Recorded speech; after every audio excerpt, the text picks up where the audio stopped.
మొక్కు అన్న మాటని విశాల పరిధిలో ఆలోచించినప్పుడు నీ శక్తి కొలది నీ ఆపద గట్టెక్కినప్పుడు సంతోషించిన వాళ్ళందరితో కలిసి నువ్వు వెళ్ళవచ్చు. అథవా నువ్వు ఒక్కడివినైనా వెళ్ళి ఆ మొక్కు చెల్లించి దర్శనం చేసుకుని రావాలి. కాబట్టి మొక్కు అన్న మాటని ఆ కోణంలో ఆలోచన చేసి తీర్చుకున్నప్పుడే భక్తి కృతజ్ఞత అన్న మాటలకు అర్థం ఉంటుంది. మొక్కు తీర్చడం అంటే ఏమిటండి? మొక్కు తీర్చుట, ఇది అసలు ఈ మొక్కు అన్న మాట ఎందుకు ప్రారంభమైందంటే, తరిగొండ వెంగమాంబ గారు వెంకటాచల మహాత్మ్యము అని ఒక గ్రంథం చేశారు. ఆ తల్లి ఆ గ్రంథ రచన వెంకటేశ్వరానుగ్రహంతోనే చేశారు. అసలు వెంకటేశ్వర స్వామి వారు ఈ భూమండలం మీద అవతార స్వీకారం చేసిన తరువాత ఒకసారి లక్ష్మీదేవి అడిగింది, ఎందుకండి ఇంకా ఈ భూమండలం మీద మీరు కుబేరుడు దగ్గర తీసుకున్న అప్పు తీర్చడం పెద్ద విషయం కాదు. ఆమె ఆదిలక్ష్మి, ఆమె తలుచుకుంటే కుబేరుడు అప్పు తీర్చడం ఎంతసేపు, కాబట్టి కుబేరుడు అప్పు తీర్చేద్దాం, మళ్ళీ మనం శ్రీవైకుంఠాన్ని చేరుకుందాం ఉంది. అంటే ఆయన అన్నాడు, ఇక్కడ అప్పు తీర్చి వైకుంఠాన్ని చేరుకోవడం పెద్ద విషయం కాదు లక్ష్మి, కానీ ఇది కలియుగం. ఈ కలియుగంలో ఒక లక్షణం ఉంటుంది, అది పాపమని తెలుసు. ఆ పాపము చేస్తే దుఃఖం వస్తుంది దాని ఫలితంగా అని తెలుసు. తెలిసి కూడా జనులు దుఃఖకారకమైనటువంటి పాపాన్ని చెయ్యకుండా నిగ్రహశక్తితో ఉండలేరు. ఎందుకు ఉండలేరు అంటే దానికి కారణం కలిపురుషుడే. కలిపురుషుడు ప్రజలందరి చేత దుఃఖమునకు పాపము కారణమని తెలిసినప్పటికీ కూడా పాపం చేయిస్తూ ఉంటే, ఆ పాపము వలన దుఃఖం పొందుతున్నప్పుడు ఈ జనులు ఏం చేస్తారంటే ఊరుకోరు, అప్పుడు నన్ను పిలుస్తారు. వాళ్ళు పాపం చేసినప్పుడు పర్వాలేదు ఏదో చెప్పారు కానీ అంతకని చేయకుండా ఉంటామని చేసేస్తారు, అప్పుడు నేను అక్కర్లేదు. కానీ పాపమునకు ఫలితం వచ్చినప్పుడు వాడికి ఏదో ప్రమాదం వస్తుంది, వాడికి ఏదో బాధ వస్తుంది, అప్పుడు వాడు ఊరుకోడు. వాడు గోవిందా అంటాడు, ఏడుకొండలవాడా వెంకటరమణ అంటాడు, ఆపద ముక్కులవాడా అని పిలుస్తాడు. అక్కడ వాడాడు వెంకటేశ్వరుడు, ఆపద ముక్కులవాడ. ఆపద అన్న మాటకు అర్థం ఏమిటంటే, మన ప్రయత్నము చేత మనము పైకి రావడం సాధ్యం కానటువంటి ఇక్కట్టు, అంత పెద్ద కష్టం. ఆ కష్టంలోంచి మన బుద్ధితో మనం పైకి రాలేం, అట్లా ఇరుక్కుపోయాం. ఇరుక్కుపోయినప్పుడు ఆపద మొక్కులవాడా అని పిలుస్తాం. ఈ ఆపద నుంచి నన్ను తప్పించు. మొక్కేం పెడతాం? మన శక్తి కొలది. ఒక్కొక్కడంటాడు నేను నా తలనీలాలు ఇస్తానంటాడు, ఒకడంటాడు కొండకి నడిచొస్తానంటాడు, ఒకడంటాడు స్వామి మీ హుండీలో 5 రూపాయలు వేస్తానంటాడు. ఇప్పుడు వీటిని మొక్కులు అంటారు. మొక్కు అన్న మాట మీరు జాగ్రత్తగా గమనించాలి. వెంకటేశ్వర స్వామి వారి హృదయం ప్రకారం అయితే వ్యాపారము కాదు. అది పాపము వలన దుఃఖం వస్తోందని వాడు తెలుసుకోవాలి. తెలుసుకుని పిలిచావు పరమేశ్వరుణ్ణి, ఆయన ఏం చేస్తాడు?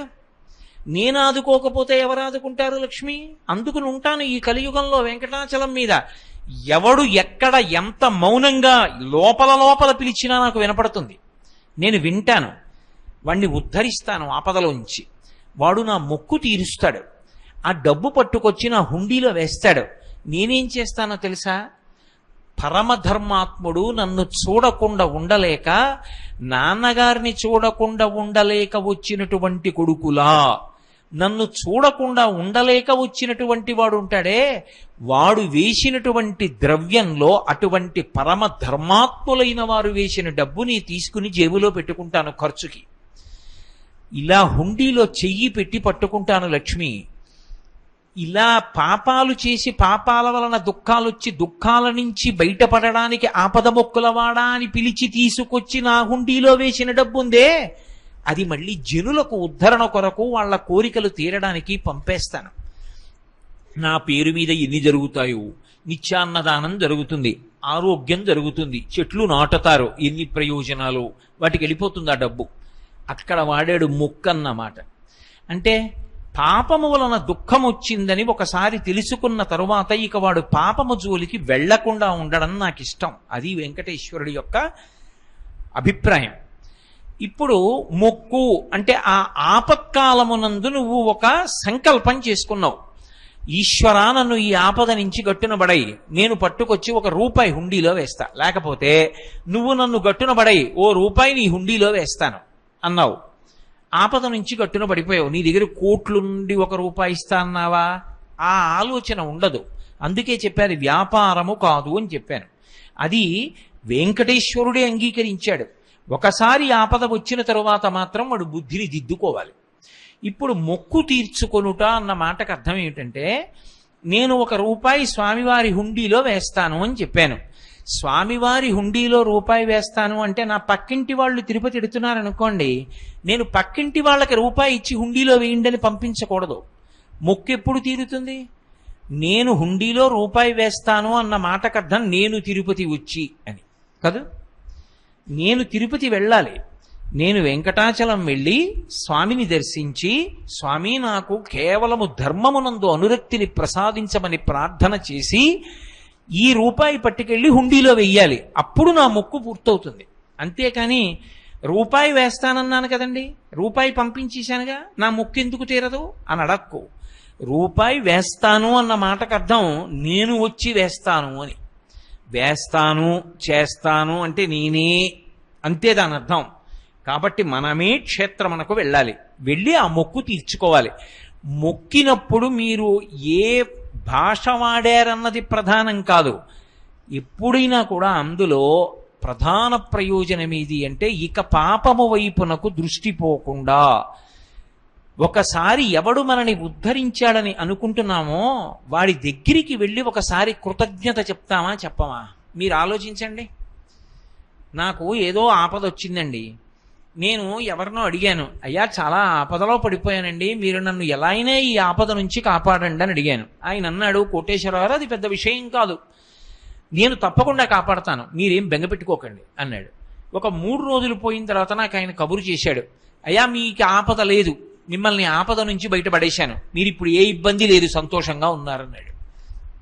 ఇప్పుడు నేను ఓ 2 యాపిల్ పళ్ళు ఇంట్లోకి తీసి ఎవరికో ఇచ్చి పట్టుకెళ్ళి ఆయనకి ఇచ్చి చాలా సంతోషించాను, నన్ను ఆపద నుంచి బయటపడేసినందుకు ఈ 2 యాపిల్ పళ్ళు తినమను అని పంపిస్తానా? అవి 2 యాపిల్ పళ్ళే అయినా నేనే పట్టుకుని వెళ్ళి నా 2 చేతులతో ఇచ్చి సంతోషాన్ని ప్రకటన చేస్తానా? మొక్కు అన్న మాటకి వెనక ఆపద అన్న ఒక మాట ఉంది.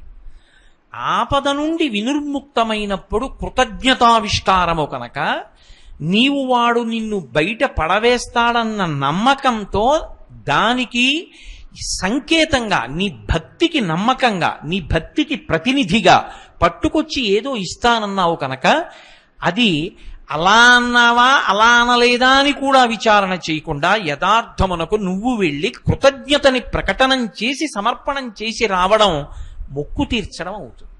కాబట్టి మొక్కు తీర్చుట అన్న మాటలో ఆ యథార్థాన్ని భావన చేసిన నాడు భక్తి ఆవిష్కృతమవుతుంది. ఆయన నన్ను ఆపద నుంచి బయటపడేశాడు, నేను ఒక్కడనే వెళ్ళొచ్చు, కానీ నేను నా భార్యతో కూడా కలిసి వెళ్ళి, అయ్యా ఎంత ఉపకారం చేశారు, చాలా సంతోషం అండి, జీవితాంతం మర్చిపోను మీరు చేసిన ఉపకారం అని నేను అనడం ఒకెత్తు. అన్నయ్య గారు మీరు ఆ ఆపద నుంచి బయట పడేయకపోతే ఈయన ఎంత బెంగ పెట్టుకున్నారో తెలుసా అని నా భార్య అనడం ఒకెత్తు. నా బిడ్డలు కూడా వచ్చి, మామయ్య గారు మీరు ఎంత సహాయం చేశారో, మా నాన్నగారు చాలా బెంగ పెట్టుకున్నారండి ఆ ఆపదకి, నేను ఈ ఆపద తట్టుకోగలనా, నేను ఎలా ఇందులోంచి బయటపడతాను, నా దగ్గర అంత డబ్బు ఎక్కడుంది, ఇంత పెద్ద కార్యం ఎలా చేయగలను అని బెంగ పెట్టుకున్నారు. మీరు ఉదారంగా సహాయం చేశారు, మళ్ళీ ఏదో పంట వచ్చినప్పుడు ఇచ్చేస్తాం, కానీ మీరు చేసిన ఉపకారం చాలా గొప్పది మామయ్య గారు, మా ఇంటిల్లిపాది వచ్చి కృతజ్ఞత చెప్పకపోతే మేము కృతజ్ఞులం అయిపోతామని వచ్చాం అన్నాను అనుకోండి. ఇప్పుడు మేమందరం వెళ్ళడం చేత ఆయన కొత్త ఉపకారం ఏమైనా చేశాడా? మేమందరం వెళ్ళడం చేత నిజానికి మా అందరి సంస్కార బలం బయటికి వచ్చిందా? నా సంస్కారం బలం బయటికి వస్తుంది. అందుకే మొక్కు అన్న మాటని విశాల పరిధిలో ఆలోచించినప్పుడు నీ శక్తి కొలది నీ ఆపద గట్టెక్కినప్పుడు సంతోషించిన వాళ్ళందరితో కలిసి నువ్వు వెళ్ళవచ్చు. అథవా నువ్వు ఒక్కడివీనైనా వెళ్ళి ఆ మొక్కు చెల్లించి దర్శనం చేసుకుని రావాలి. కాబట్టి మొక్కు అన్న మాటని ఆ కోణంలో ఆలోచన చేసి తీర్చుకున్నప్పుడే భక్తి కృతజ్ఞత అన్న మాటలకు అర్థం ఉంటుంది. కాబట్టి అలా తీసుకోవాలి అని ప్రార్థన. గురువు గారికి కల్లూరి సుబ్రహ్మణ్యం నమస్కారం. మనము ఆచమనం అనేది ఎందుకు చేస్తాము? పూజ ప్రారంభం చేసే ముందు ఆచమనము అని నీళ్ళని తీసుకుంటాం. అలా ఎన్ని నీళ్లు తీసుకోవాలి, చెయ్యి ఎలా ఉండాలి, దీని గురించి మనకి శాస్త్రం చెప్పింది. గోకర్ణాకృతి హస్తేన అని మనం నీళ్లు పుచ్చుకునేటప్పుడు ముందు చేతిని గోకర్ణం యొక్క ముద్రలోకి మార్చాలి. గోకర్ణం యొక్క ముద్ర అంటే చేతిని ఇలా పెట్టి ఈ బొటనవేలు వెళ్ళి మధ్యలో ఉండేటటువంటి పొడుగువేలు యొక్క ప్రారంభ స్థానాన్ని తాకాలి, అంటే ఇలా పడాలి. దీని మీద చూపుడు వేలు వంగాలి, అంటే ఇలా వంగాలి. ఇప్పుడు ఇది గోకర్ణాకృతి అంటారు. ఈ గోకర్ణాకృతి యందు ఏం చేస్తారంటే మాషమగ్న జలం పిబేత్ అని, ఇందులో మినపగింజ పెడితే ఆ మినపగింజ మునగడానికి ఎన్ని నీళ్లు పోస్తావో అన్ని నీళ్లే పొయ్యాలి తప్ప అంతకన్నా ఎక్కువ నీళ్లు పోయకూడదు. పోసి ఈ కింది పెదివిని, ఈ అమృత మార్గము అంటారు దీన్ని, ఈ అమృత మార్గమునందు ఈ కింది పెదివిని చేరుస్తారు. లోపలికి జుర్రుకున్న శబ్దం రాకూడదు, ఆచమనం చేస్తే అనకూడదు. చప్పుడు చెయ్యకుండా పుచ్చుకోవాలి. ఆచమనం చేసేటప్పుడు ప్రధాన నియమం ఏది అంటే పృష్ఠభాగము పీటని కానీ నేలని కానీ తాకకూడదు, గాలిలో ఉండాలి. అంటే కూర్చుని ఆచమనం చేయడం శాస్త్ర విరుద్ధమైన ఆచమనం. అసలు పృష్ఠభాగం తగలకూడదు. మీరు ఎప్పుడైనా కామకోటి పీఠాధిపత్యం వహించిన మహాస్వామి ఆచమనం చేసేటటువంటి విధానాన్ని చూడండి చిత్రపటాల్లో, అయితే ఆ చలన దృశ్యంగా చూపించే దాంట్లో చూడండి. 2 మోకాళ్ళు మీద కూర్చుంటారు. కూర్చుని పృష్ఠభాగం నేలకి తగలదు. ఈ 2 మోచేతులు 2 మోకాళ్ళ మధ్యలోకి వెళ్ళాలి. వెళ్ళి నీళ్లు తీసి కుడి చేతిలో వేసుకుని అప్పుడు ఇలాగే పట్టి లోపలికి పుచ్చుకుంటారు. ఆ అమృత మార్గంలోంచి లోపలికి పుచ్చుకుంటారు. పుచ్చుకునేటప్పుడు భగవన్నామ స్మరణ లేకుండా పుచ్చుకోకూడదు.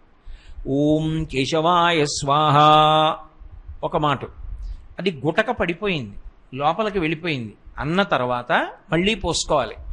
ఓం నారాయణాయ స్వాహ మళ్ళీ పుచ్చుకోవాలి, మళ్ళీ గుటక పడిపోయింది. మళ్ళీ 3వ మాట పోసుకోవాలి, మళ్ళీ పుచ్చుకోవాలి. ఓం మాధవాయ స్వాహ. అప్పుడు గోవింద విష్ణు మధుసూదన త్రివిక్రమ వామన శ్రీధర హృషికేశ మిగిలిన నామాలు చెప్తాం. ఎందుకు అలా అసలు ఆచమనం అంటే దానికి ప్రధాన కారణం స్థూల సూక్ష్మ కారణ శరీరముల యందు ఉండేటటువంటి ఉద్రేకములను అలా పుచ్చుకుంటే చల్లారి అవి చల్లబడి శాంతితో ఏ విషయం గురించి మీరు ధ్యానం చేస్తున్నారో ఆలోచన చేస్తున్నారో అది చెయ్యడానికి కావలసినటువంటి బాహ్య ఆంతర శౌచమునిస్తుంది. ఆ శౌచము లేకపోతే ఆలోచన నిలబడదు. మనసు సూక్ష్మ శరీరం, అది నిలబడాలంటే ఆచమనం ఉండాలి. అందుకే ఆచమనం పూజ ప్రారంభంలోనే కాదు, ఒక రోజు మొత్తం మీద ఎన్ని మార్లో ఆచమనం చేస్తారు. ఆఖరికి లఘుశంక తీర్చుకున్నా ఆచమనం చేయమని శాస్త్రం. ఆచమనం చేస్తూనే ఉంటారు. భోజనం దగ్గర ఆచమనం, అన్నీ ఆచమనాలే. ఎందుకు అంటే ఎప్పుడూ బాహ్యాంతర శౌచాన్ని కట్టబెడుతూ ఉంటుంది.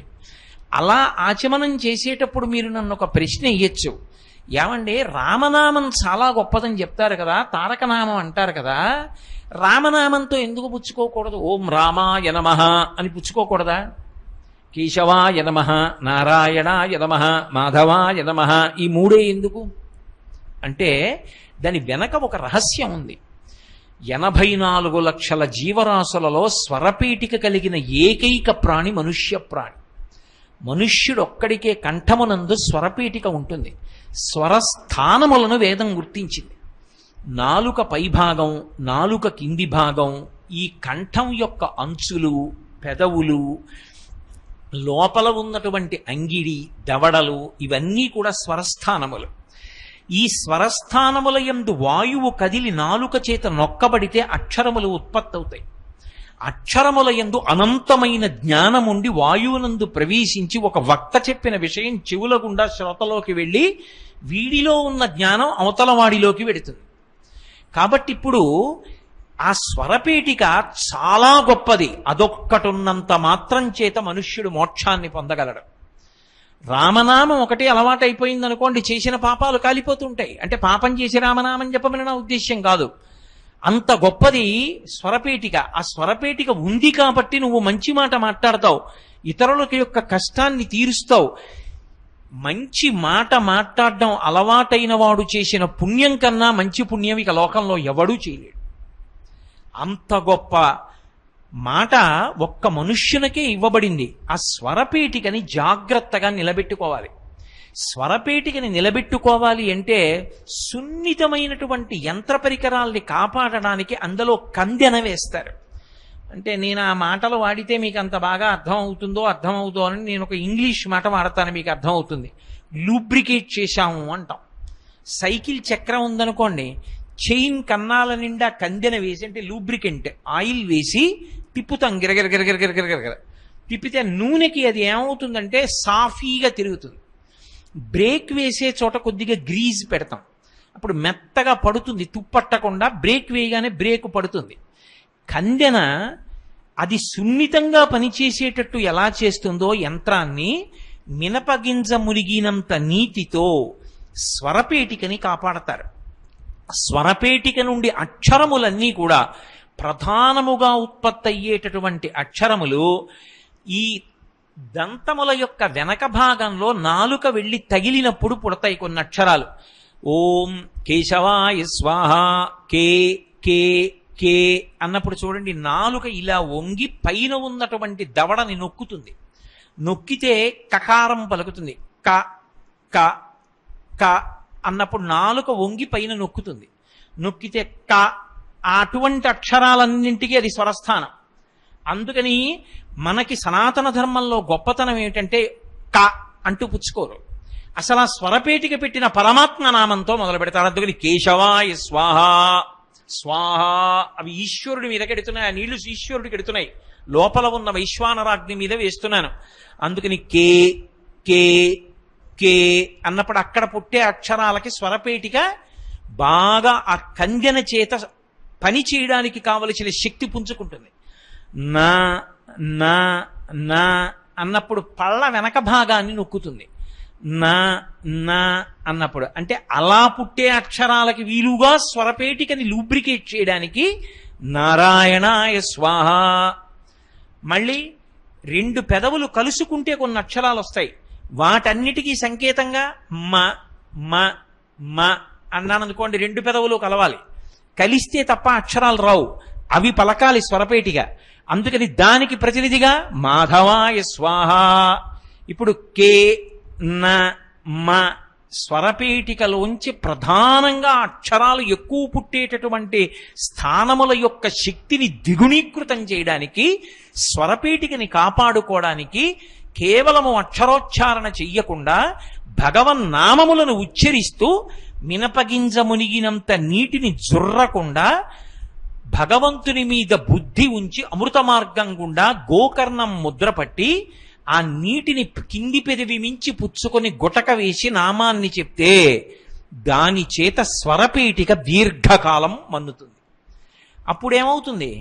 స్వరపేటిక ఉంది కనుక భగవత్ సంబంధమైన నామములను బిగ్గరగా చెప్తాడు. విష్ణు సహస్రం, లలితా సహస్రం, శివ సహస్రం ఇవన్నీ చదువుకుంటాడు. ఆదిత్య హృదయం చదువుతాడు. నువ్వు ఇంట్లో పైకి చదువుతుంటే ఇంట్లో పిల్లలందరికీ అలవాటు అవుతుంది, వాళ్ళందరూ చదువుతారు. కొన్ని చదువుతుంటే ఇక పిల్లలు చదవక్కర్లా, వాళ్ళకి నోటికి వచ్చేస్తుంది. సంస్కారము ఇంట్లో ప్రవాహంగా వెళ్ళడానికి నువ్వు పైకి చెప్పాలి. ఆ పైకి చెప్పాలి అంటే దానికి స్వరపేటికని కాపాడుకోవాలి. స్వరపేటికని కాపాడుకోవడానికి భగవత్ సంబంధమైన నామములే తీసుకుని దాన్ని ఉపయోగించి పూజ ప్రారంభం చేసే ముందు దానికి కందెన పెడతారు.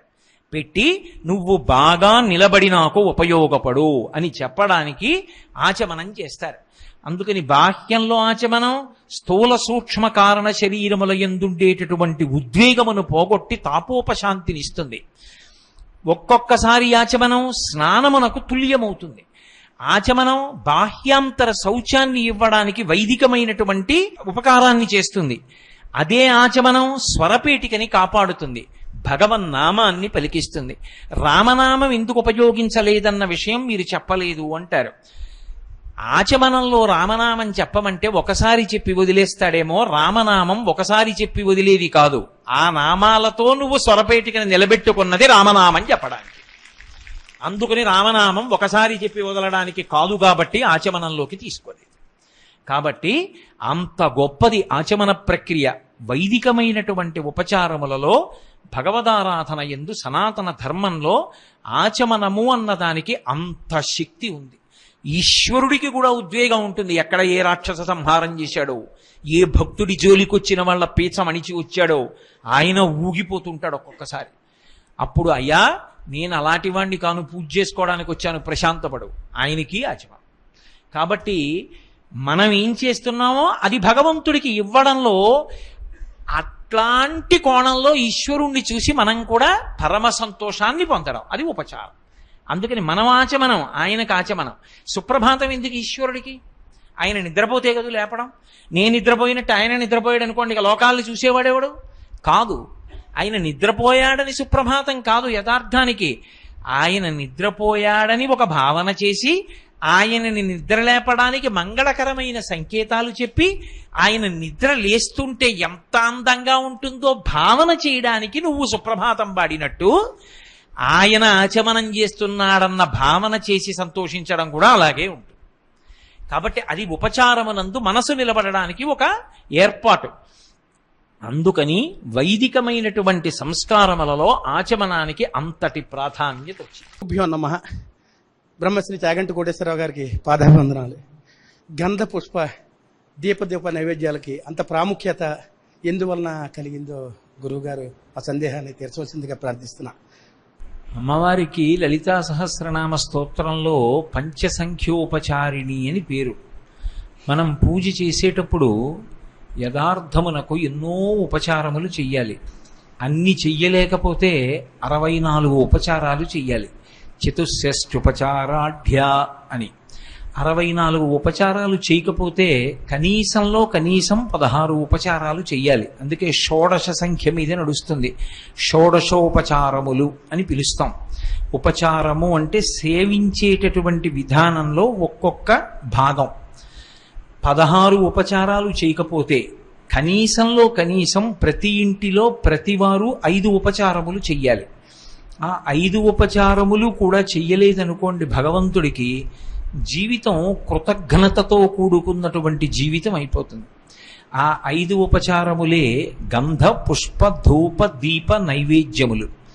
గంధానికి, పుష్పానికి, ధూపానికి, దీపానికి, నైవేద్యానికి, ఈ 5టికి పూజలో అంత శక్తి రావడానికి, ఈ 5 పదార్థాలు ఉపయోగించడానికి, ఈ 5 ఉపచారాలు చెయ్యడానికి వెనక ఒక పెద్ద శాస్త్రీయమైనటువంటి అవగాహన ఉంది. మనకి పంచ జ్ఞానేంద్రియములు అని ఉంటాయి.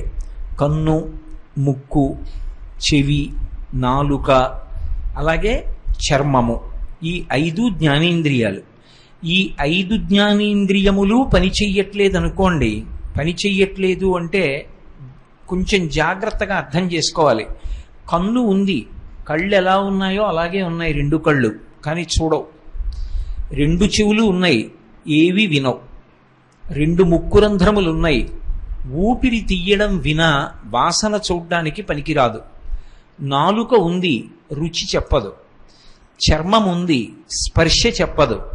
ఇప్పుడు ఈ 5టికి ఉన్న శక్తులు కానీ పనిచేయడం మానేశాయి అనుకోండి, ఇక సుఖము దుఃఖము అని 2 మాటలు ఉండవు. దుఃఖము వదిలేయండి, అసలు సుఖము అనేటటువంటి మాట ఇక జీవితంలో ఏమీ ఉండదు. కళ్ళు లేవు, ఏం చూస్తాడు? దేవాలయం చూడడు, శిఖరం చూడడు, ధ్వజస్తంభం చూడడు, తన భార్యని చూడడు, తల్లిదండ్రుల్ని చూడడు, బిడ్డల్ని చూడడు, ఎవ్వరినీ చూడలేడు. చెవులు లేవు, వీణానాదం ఉంది, వినలేడు. మనవడు వచ్చి తాతా అని పిలిచాడు, వినపడదు. ఎవరో రామాయణం చెప్తున్నారు, వినలేడు. చిలుక పలికింది, వినలేడు. దేవాలయంలో గంట మోగింది, వినపడదు. ఏం సుఖం ఉంది? ఇంకా వాసన చెప్పదు ముక్కు. కాబట్టి అది పుష్పం తీసుకొచ్చి ముక్కు దగ్గర పెట్టినా ఒకటే, కుక్క కళేబరం నుంచి వచ్చినటువంటి వాసనైనా ఒకటే. కాబట్టి ఇప్పుడు సుఖం ఏమీ లేదు ముక్కుతోటి. చెవులు లేవు, వినపడదు. నాలుకకి రుచి చెప్పే శక్తి లేదు. నిప్పు కడికి తీసుకొచ్చి నాలుక మీద పెట్టండి, తెలియదు. తిరుపతిలో శ్రీవారికి నైవేద్యం చేసినటువంటి లడ్డు తీసుకొచ్చి నాలుక మీద పెట్టండి, తెలియదు. కడుపు నిండాలి కాబట్టి తినేస్తాడు. చర్మానికి స్పర్శ తెలియదు. భార్య ముట్టుకున్నా, కొడుకు ముట్టుకున్నా, కూతురు ముట్టుకున్నా, గురువుగారు ముట్టుకున్నా, ఎవరు ముట్టుకున్నా ఆ స్పర్శ అనుభవించలేడు. కాబట్టి సుఖాలు లేవు. ఈ 5 ఇంద్రియాలు పనిచేయకపోతే అసలు మనిషి జీవితంలో కాదు, ఏ జీవికి కూడా సుఖము అన్న మాట ఇంకా ఏవీ లేవు, ఆగిపోతాయి. ఈ 5 ఇంత సున్నితమైన కంటిని నిర్మించి దానికి చూసే శక్తినిచ్చిన వాడు ఒకడు ఉన్నాడు. వాడు దాన్ని నిర్మాణం చేసింది. అది బడలిపోతే దానికి రాత్రి రెప్ప మూత వేసి నిద్రాకాలిక సుఖాన్నిచ్చి తెల్లవారేటప్పటికి మళ్ళీ శక్తి పొందేట్టుగా చేస్తున్నవాడు ఒకడు ఉన్నాడు. అలాగే చెవి లోపల కర్ణభేరి అని సున్నితమైనటువంటి పరికరాన్ని ఉంచి వినడానికి వీలుగా శక్తిని కల్పించిన వాడొకడు ఉన్నాడు. వాడి వలన ఈ సుఖాలన్నీ అనుభవిస్తున్నాం. చర్మానికి పైనుంచి కింద వరకు స్పర్శ పెట్టాడు కాబట్టి మనవడొచ్చి ముట్టుకుంటే, కొడుకొచ్చి ముట్టుకుంటే, గురువుగారు వచ్చి ముట్టుకుంటే, శిష్యుడొచ్చి ముట్టుకుంటే సుఖానుభూతిని పొందుతున్నాడు. ఇప్పుడు ఇవన్నీ ఇచ్చిన వాడొకడు ఉన్నాడు. వాడు మన మాంసనేత్రానికి కనపడతాడా కనపడడా వేరు విషయం. కానీ వాడొకడు ఉన్నాడు. వాడు బడలిపోయిన ఇంద్రియాలకి మళ్ళీ తెల్లవారేటప్పటికి శక్తినిస్తున్నాడు. ఇస్తున్నాడు కాబట్టి 5 ఇంద్రియాలతో మళ్ళీ సుఖాలు అనుభవిస్తున్నాం. ఏ ఒక్కడు మన కంటికి కనపడకపోయినా మళ్ళీ 5 జ్ఞానేంద్రియాలకి శక్తినిస్తున్నాడో వాడికి కృతజ్ఞత చెప్పి ఇంద్రియములను వాడుకుంటాం. సనాతన ధర్మంలో ఎవడు మన కంటికి కనపడకపోయినా మన వెనక ఉండి మన ఇంద్రియముల అన్నిటికీ కూడా శక్తినిచ్చి కాపాడుతున్నాడో వాడికి కృతజ్ఞతను చెప్పడానికే ఉపచారము చేయుట అని పేరు. వాడు కన్నులిచ్చాడు కాబట్టి కంటితో చూస్తాం. కంటితో చూసి ఆనందించడానికి మనకి అనుగ్రహించాడు కాబట్టి దీపం పెట్టి ఉపచారం చేసి కృతజ్ఞత చెప్తాం. ఈశ్వరా, నాకు వెలుగు ఎలా ఇచ్చావో ఆ వెలుగు నీ యందుంచి వెలుగులకు వెలుగైన నీకు నమస్కరిస్తున్నాను. ఈశ్వర, నాకు ముక్కిచ్చావు, ఆ ముక్కుకి వాసన చూసే శక్తి ఉంది, అందుకే నేను వివిధ రకములైనటువంటి పరిమళాల్ని ఆఘ్రాణించి సుఖాలు పొందుతున్నాను. దీనికి కృతజ్ఞతగా నీకు ధూపం వేస్తున్నాను. అలాగే నాకు నాలుకిచ్చావు, ఒక్క తీపిలో ఎన్ని మళ్ళీ తీపులున్నాయో, ఒక్క లడ్డూ తీపే కాదు, బూందీ లడ్డు ఒక తీపి, తొక్కుడు లడ్డు ఒక తీపి, ఏదో ఖర్జూరాది ఫలాలతో చేసినటువంటి లడ్డు ఒక తీపి, ఇన్ని రకాల తీపిగా ఉండే పదార్థాలు తింటున్నాను. అలా తిన్న పదార్థాలలో ఉన్నటువంటి తీపిని తెలుసుకోగలిగినటువంటి రసాంకురములను నాలుక మీద ఉంచావు. నువ్వు నాకు ఇన్ని సుఖాలు అనుభవించడానికి అవకాశం ఇచ్చావు నాలుక ద్వారా. కనుక సత్వగుణంతో ఆలోచించాను కాబట్టి నీకు నేను సాత్వికమైన పదార్థాన్ని నైవేద్యంగా పెడుతున్నాను. ఓ పండో లేకపోతే పాలో లేకపోతే బెల్లమో తీసుకొచ్చి నైవేద్యం పెడతాం. అలాగే ఈశ్వర, నువ్వు నాకు స్పర్శ శక్తినిచ్చావు, ఎక్కడ ముట్టుకున్నా నాకు తెలుస్తోంది. దానివల్ల నన్ను నా భార్య ముట్టుకున్నప్పుడు, బిడ్డలు ముట్టుకున్నప్పుడు, మనవలు ముట్టుకున్నప్పుడు, గురువు ముట్టుకున్నప్పుడు, శిష్యుడు ముట్టుకున్నప్పుడు, స్నేహితుడు ముట్టుకున్నప్పుడు నేను సంతోషాన్ని పొందుతున్నాను. నాకు స్పర్శ సుఖాన్ని ఇచ్చావు కాబట్టి నీకు చందనాన్ని అనులేపనం చేస్తాను, నీకు చల్లగా ఉంటుంది. ఇది కృతజ్ఞత, అందుకని ఉపచారం. అలాగే నీవు నాకు చెవులిచ్చావు కాబట్టి నేను ఎన్నో వింటున్నాను. అసలు ఈ చెవి జ్ఞానానికి కారణం. ఎందుచేత భద్రం కర్ణీభి శృణుయామ దేవాహ అంటుంది శృతి. ఈ చెవి ఉంది కాబట్టి చెవి ద్వారా ఎన్నో మంచి విషయాలను తెలుసుకుని అనుష్ఠాన పర్యంతంలోకి తెచ్చుకుని మనిషి ధర్మమునందు ప్రవర్తించి కృతార్థుడవుతున్నాడు. అలా వినడానికి చెవులిచ్చావు కాబట్టి నీకు పుష్పాలతో పూజ చేస్తున్నాను. ఇక్కడ మీరు నన్ను ఒక మాట అడగచ్చు, దీపానికి కంటికి సమన్వయం ఉంది. ముక్కు చూసే వాసనకి మనం వేసే ధూపానికి సంబంధం ఉంది. మనకున్న స్పర్శకి అలాగే ఈశ్వరుడికి అనులేపనం చేసే చందనానికి సంబంధం ఉంది. చెవితో వినడానికి, పువ్వుతో పూజ చేయడానికి అనుబంధం ఏముంది అంటే నా కొరకు తెచ్చినవన్నీ నావే అయినట్లు. ఏదో ఇప్పుడు నాకు తెచ్చి ఒక పూలదండ వేశారు, ఆ పూలదండ అక్కడ ఉన్నది ఎవరిదా? పూలదండ నాదే, నా మెడలోనే ఉండక్కర్లేదు. ఆ పక్కకి తీసి ఉంచిన ఆ పూలదండ నాది. నాకు కప్పిన శాలువా తీసి నేను పక్కన ఉంచిన ఆ శాలువా నాది. తుమ్మెదలన్నీ చేసేటటువంటి జంకారములన్నీ ఎవరి కోసం? పువ్వుల కోసం.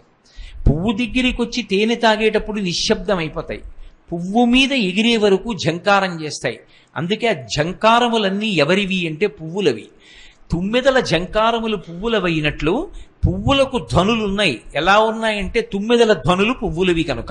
ఇప్పుడు మనం చెవితో శబ్దాన్ని వింటున్నాం కాబట్టి దానికి కృతజ్ఞతగా పువ్వులతో పూజ చేస్తాం.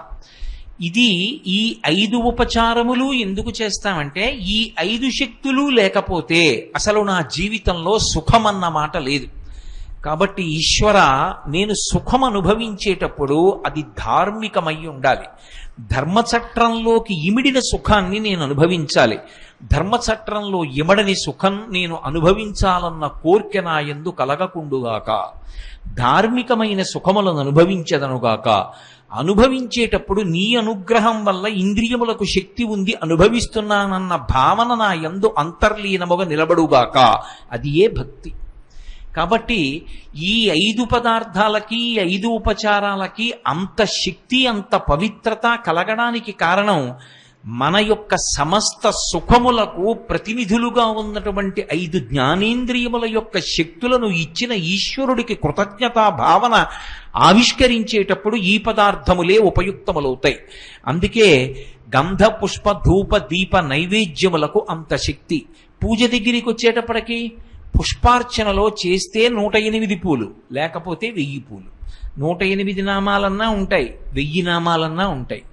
ఏమి మధ్యలో ఎన్నో అంకెలు ఉన్నాయిగా 108కి 1000కి మధ్యలో ఎందుకు వాడకూడదు అంటే ఈ సమస్త జగత్తు పుట్టినప్పుడు కానీ వెళ్ళిపోయినప్పుడు కానీ నక్షత్రాన్ని చూస్తారు.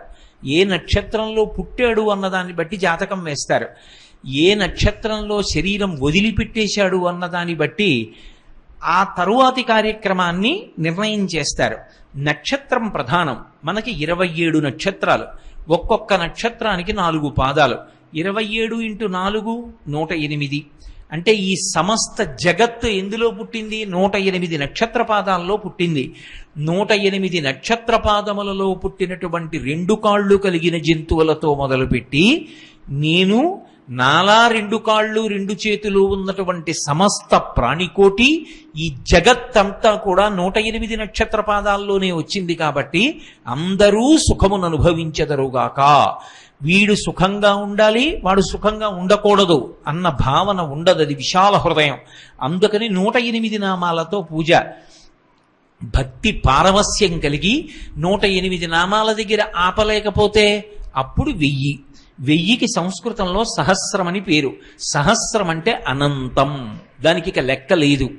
అప్పుడు విశేషమైన ఆనందానుభవాన్ని పొందుతున్నాడు. భగవంతుడిని అన్ని నామాలతో పిలిస్తే తప్ప తృప్తి కలగలేదు అంటే సహస్రనామాలతో పూజ చేస్తారు. అందుకని గంధ పుష్ప ధూపదీప నైవేద్యములకు ఉపచారముల యందు విశేషమైనటువంటి ప్రశస్తి కలిగింది. పూజ్యశ్రీ గురువుగారికి పాదావందనం చేస్తూ, ఈ క్రతువు ఎరుగనేటువంటిది ఏ వ్రతము ఉపాసనకి సులభమో మరియు దాని యొక్క అవసరం గురించి కాస్త వివరిస్తారని కోరుకుంటున్నాను. మంచి మాట. క్రతువు లేని వ్రతం. ఏ వ్రతం చెయ్యండి క్రతువు ఉంటుంది. వరలక్ష్మీ వ్రతం, వినాయక వ్రతం, ఏ వ్రతం చేసినా ఏదో ఒక మూర్తిని ప్రతిష్ఠ చేయడం, ఏవో కొన్ని మంగళద్రవ్యాలు తీసుకురావడం, కలశస్థాపన చేయడం, పూజ చేయడం, కథ చదవడం, ప్రసాదాన్ని వినియోగం చేయడం, ఇవన్నీ ఉంటాయి. క్రతువు లేని వ్రతం అంటే బాహ్యంలో ఏ క్రతువు ఉండకూడదు, కానీ వ్రతం ఉండాలి. ఆ వ్రతం భగవంతుణ్ణి చేరుకోవడానికి సులువైనదై ఉండాలి. అటువంటి వ్రతం ఏది? అది ప్రశ్న. ఆ వ్రతం మౌనవ్రతం. మనకి సనాతన ధర్మంలో అత్యంత ప్రధానమైనటువంటి వ్రతాలలో ఒకటిగా చెప్పబడిన వ్రతం ఏది అంటే మౌనవ్రతం. మౌనవ్రతము అంటే మాటలాడకుండా ఉండుట. దానికి కాల నియతి ఉంటుంది. సాధారణంగా అది ఒక రోజు అంటే ఒక రాత్రి ఒక పగలు, ఈ రెండిటినీ తీసుకుని ప్రమాణంగా పెట్టుకుంటారు. అంటే కనీసంలో కనీసం ఒక్క రోజైనా మౌనవ్రతం పాటించాలి. ఒక రోజు ఏదో ఈ మంగళవారం లేకపోతే ఈ ఆదివారం నేను మౌనవ్రతంలో ఉంటాను. మౌనవ్రతంలో ఉంటాడు కాబట్టి ఏమీ మాట్లాడాడు. మౌనవ్రతంలో ఉన్నాను కాబట్టి నేను మాట్లాడను, కానీ సైగలు చేస్తాను. మీరు కూడా సైగలు చేసి నాతో సమన్వయం కావచ్చు అనకూడదు. అది వ్రతం ఎప్పుడవుతుందంటే నువ్వు మాట్లాడవలసిన అవసరాన్ని పరిత్యజించావు. అంటే ఎవరితోనూ సమన్వయం పొందవు, కానీ ప్రాణధారావసరములు కొన్ని ఉంటాయి ముఖ్యమైనవి.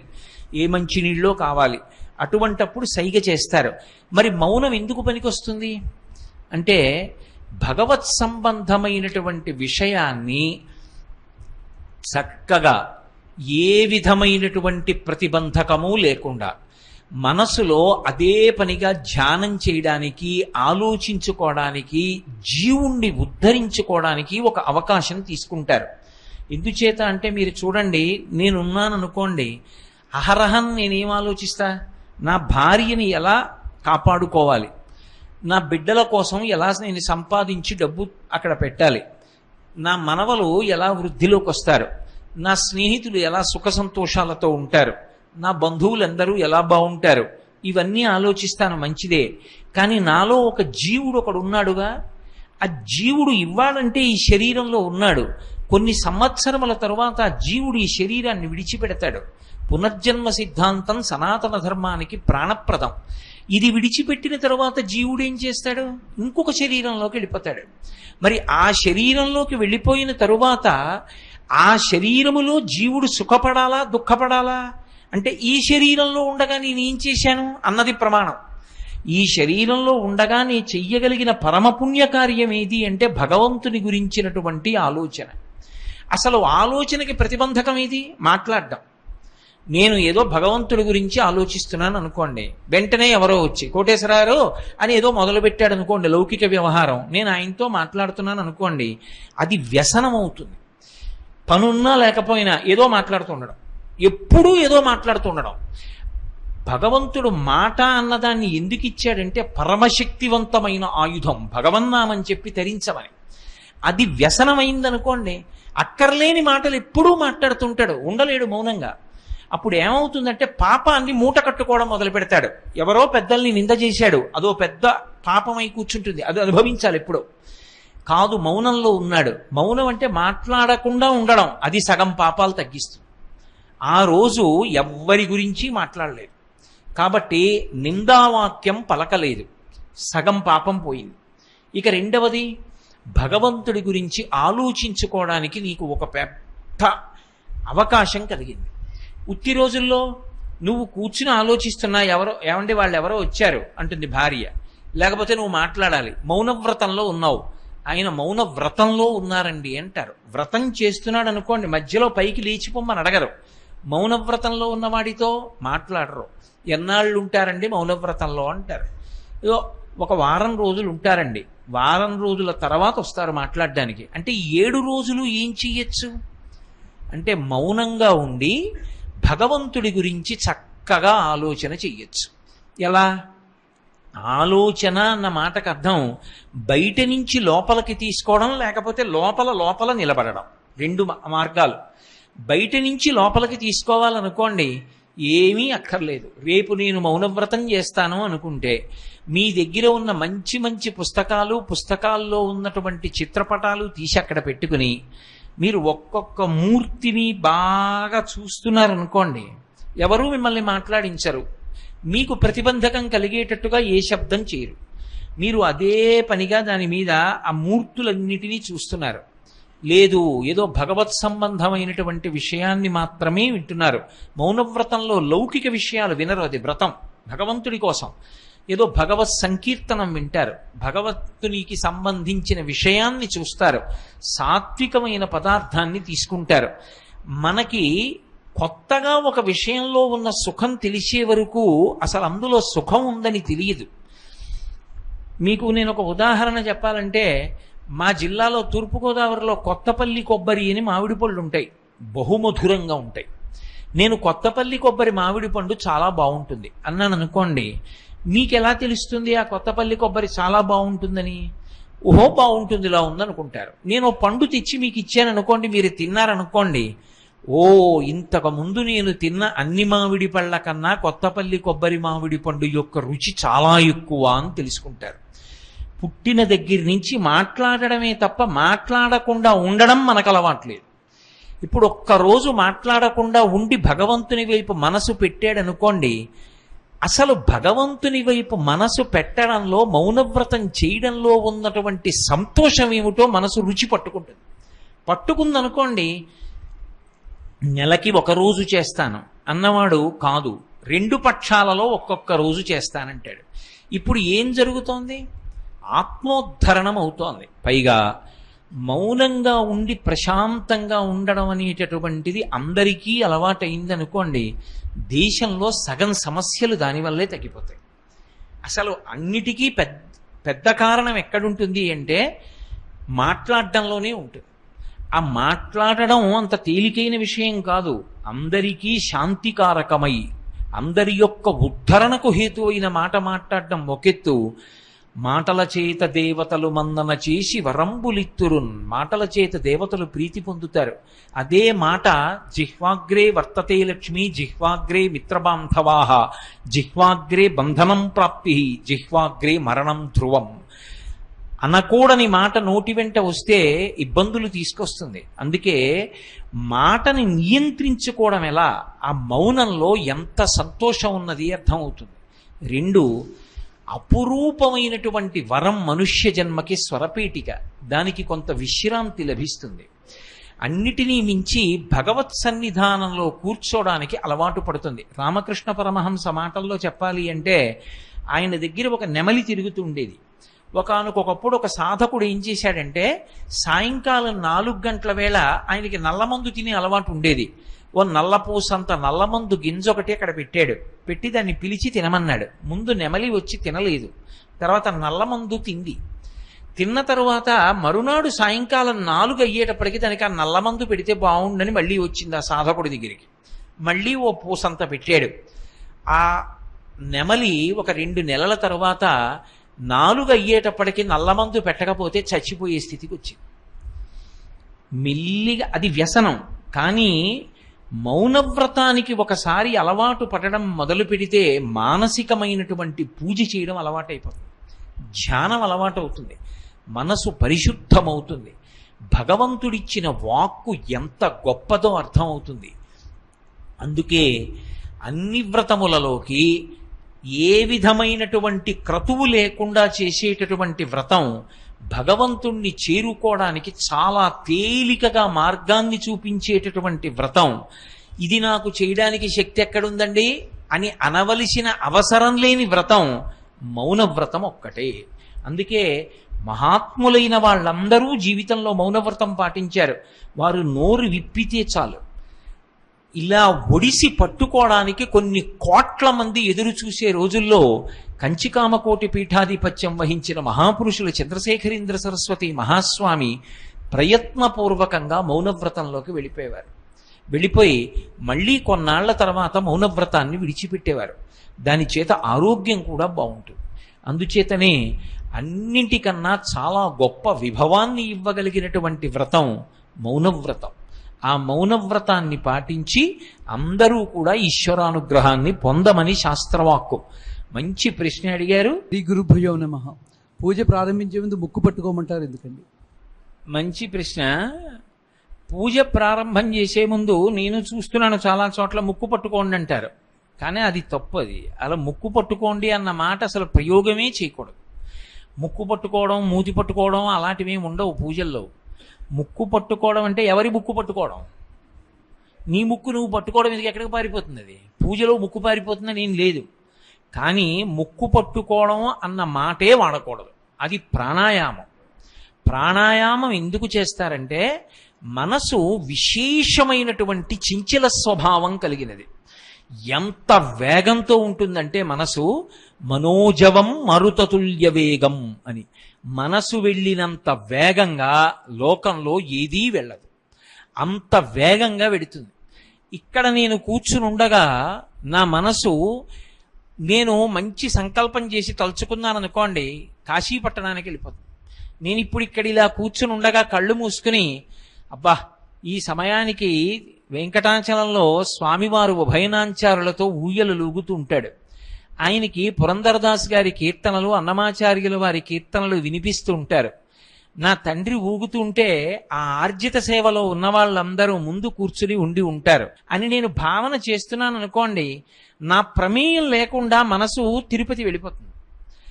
నా మనసు పాపపు చింతనలో ఉందనుకోండి, వెళ్ళకూడని చోటుకు కూడా అలాగే వెడుతుంది. దానికి ఉదాహరణలు నేను చెప్పక్కర్లేదు. అలా మనసు వెళ్ళి పాపం చెయ్యొచ్చు, మనసు వెళ్ళి పుణ్యము చెయ్యొచ్చు. ఇప్పుడు పూజ ఎందుకు చేస్తున్నావు? భగవంతుడికి ఉపచారాలు ఇవ్వడానికి. ఇప్పుడు నేను మీ ఇంట్లో ఎదురుగుండా కూర్చున్నాను అనుకోండి, అయ్యా స్నానం చేయండి అన్నారనుకోండి, ఎక్కడ చేయాలమ్మా స్నానాల గది ఎక్కడ అని అడుగుతాను. ఇక్కడ స్నానం చేయడానికి బిందేదమ్మా అని అడుగుతాను. కానీ భగవంతుణ్ణి స్నానం సమర్పయామి అన్నాను అనుకోండి, ఆయన అంటాడు నీ మనసు పెడితేనే తీసుకుంటానంటాడు. ఇప్పుడు నువ్వు మనసులో చూడాలి ఆయన స్నానం చేయడం. మనసు అక్కడ నిలబడాలి అంటే నువ్వు ఒక్కొక్క ఉపచారం చెప్తున్నావు. స్నానం సమర్పయామి, వస్త్రద్వయం సమర్పయామి. రోజు నిజానికి పంచల్సా పట్టుకొస్తావా? పట్టుకురావు. కానీ రోజు నువ్వు బట్టల కొట్లో చూసినటువంటి గండభేరుండం అంచున్న పంచల చాప ఒకటి తెచ్చి అట్టపెట్లో మొలతాడేసి మూట కట్టి తెచ్చి ఆ మూట విప్పి అట్టపెట్టి అట్ట తీసి ఆ పంచల చాపు కత్తిరించి ఉత్తరీయము పంచాను భగవంతుడికి ఇస్తే ఆయన ఆ పంచ కట్టుకుని ఆ ఉత్తరీయం వేసి కొచ్చి కూర్చుంటే ఎంత గొప్పగా ఉన్నాడో చూసి నువ్వు మురిసిపోవాలంటే నీ మనసుతో చూడాలి. చూడాలంటే మనసు అక్కడ ఉండాలి. మనసు అక్కడ ఉండదు, పారిపోతుంది. అక్కడ ఉండేటట్టు చెయ్యాలంటే మనసు యొక్క వేగం అంతా దేని మీద ఆధారపడుతుందంటే ఊపిరి మీద ఆధారపడుతుంది. అందుకే ప్రాణోత్క్రమణము అంటారు. ప్రాణము వాయువు, ఊపిరి ఆగిపోతే ప్రాణం పోయిందంటారు. ఆఖరి ఊపిరిలో ఆఖరిసారి కదిలినటువంటి మనసు ఏదో ఒక రంధ్రంలోంచి బయటికి పారిపోతుంది. ఆ మనసు కదలకుండా ఉండాలి అంటే ఉద్వేగంతో ఊపిరి తీయకూడదు, వేగంగా తీయకూడదు. దాన్ని నియంత్రణం చెయ్యాలి. మన ఇష్టం వచ్చినట్టు నియంత్రించకూడదు ఊపిరిని. దానికి ప్రాణాయామం. ఆ ప్రాణాయామం చేసేటప్పుడు ముక్కు రంధ్రాన్ని ఒకదాన్ని మూసి రెండవ రంధ్రాన్ని తెరిచి మెల్లగా ఊపిరిని పూర్తిగా తీసుకుని ఏ ముక్కు రంధ్రంలోంచి తీశారో ఆ ముక్కు రంధ్రాన్ని మూసిన ముక్కు రంధ్రాన్ని తెరిచి అందులోంచి మెల్లగా విడిచిపెట్టాలి. మళ్ళీ ఎందులోంచి విడిచిపెట్టారో అందులోంచే మళ్ళీ మెల్లగా పీల్చాలి. మళ్ళీ అప్పుడు మూసిన రంధ్రాన్ని తెరిచి మళ్ళీ మెల్లగా విడిచిపెట్టాలి. అలా ప్రాణాయామం చేస్తే ఏమవుతుందంటే ఊపిరి యొక్క వేగాన్ని నియంత్రిస్తే మనసు యొక్క వేగం నియంత్రింపబడి ఆ మనసు ఆగుతుంది. ఆగిన మనసు మాట వింటుంది. ఎప్పుడైనా రైతు ఎద్దుబండి కట్టాలనుకున్నాడు అనుకోండి, అసలు ముందు రైతు యొక్క గొప్పతనం ఎక్కడుంటుందంటే కాడి కిందకి ఎద్దు రావాలి. ఎద్దు కాడి కిందకి రాకపోతే అప్పటికీ కట్టలేడు. ఆ ఎద్దు వచ్చి కాడి కింద తల పెట్టడం అలవాటు చేశాడు అనుకోండి, అది అక్కడ ఎద్దు పడుకుంది. రైతు ముందెళ్ళి ఎద్దుని తీసుకురాడు, తిన్నగా బండి దగ్గరికి వెళ్ళిపోతాడు. ఆ బండి కోడు పట్టుకుని పైకెత్తుతాడు. పైకెత్తి అంటాడు. పడుకున్న ఎద్దు లేచి ఒళ్ళు విరుచుకుని వచ్చి తల పెట్టేస్తుంది. ఒకసారి అలవాటు పడిపోయిన ఎద్దు దానిని లేపకపోయినా బండి పైకెత్తితే కాడి కింద మెడబెట్టినట్టు ప్రాణాయామం చేస్తే మన మనసు మన మాట వినడం మొదలు పెడుతుంది. అప్పుడు హస్తయోహో అర్ఘ్యం సమర్పయామి అన్నాననుకోండి, ఈశ్వరుడి చేతులు చూస్తుంది, నేను పోసిన నీళ్లు చూస్తుంది, ఆయన పుచ్చుకోవడం చూస్తుంది. మనసు నిలబడితే కానీ పూజ పూర్తవదు. మీరేమిచ్చారు ఈశ్వరుడికి అనవసరం. పత్రం పుష్పం ఫలం తోయం యోమే భక్త్యా ప్రయచ్చతి. భక్తి మనసులో ఉండే భావన.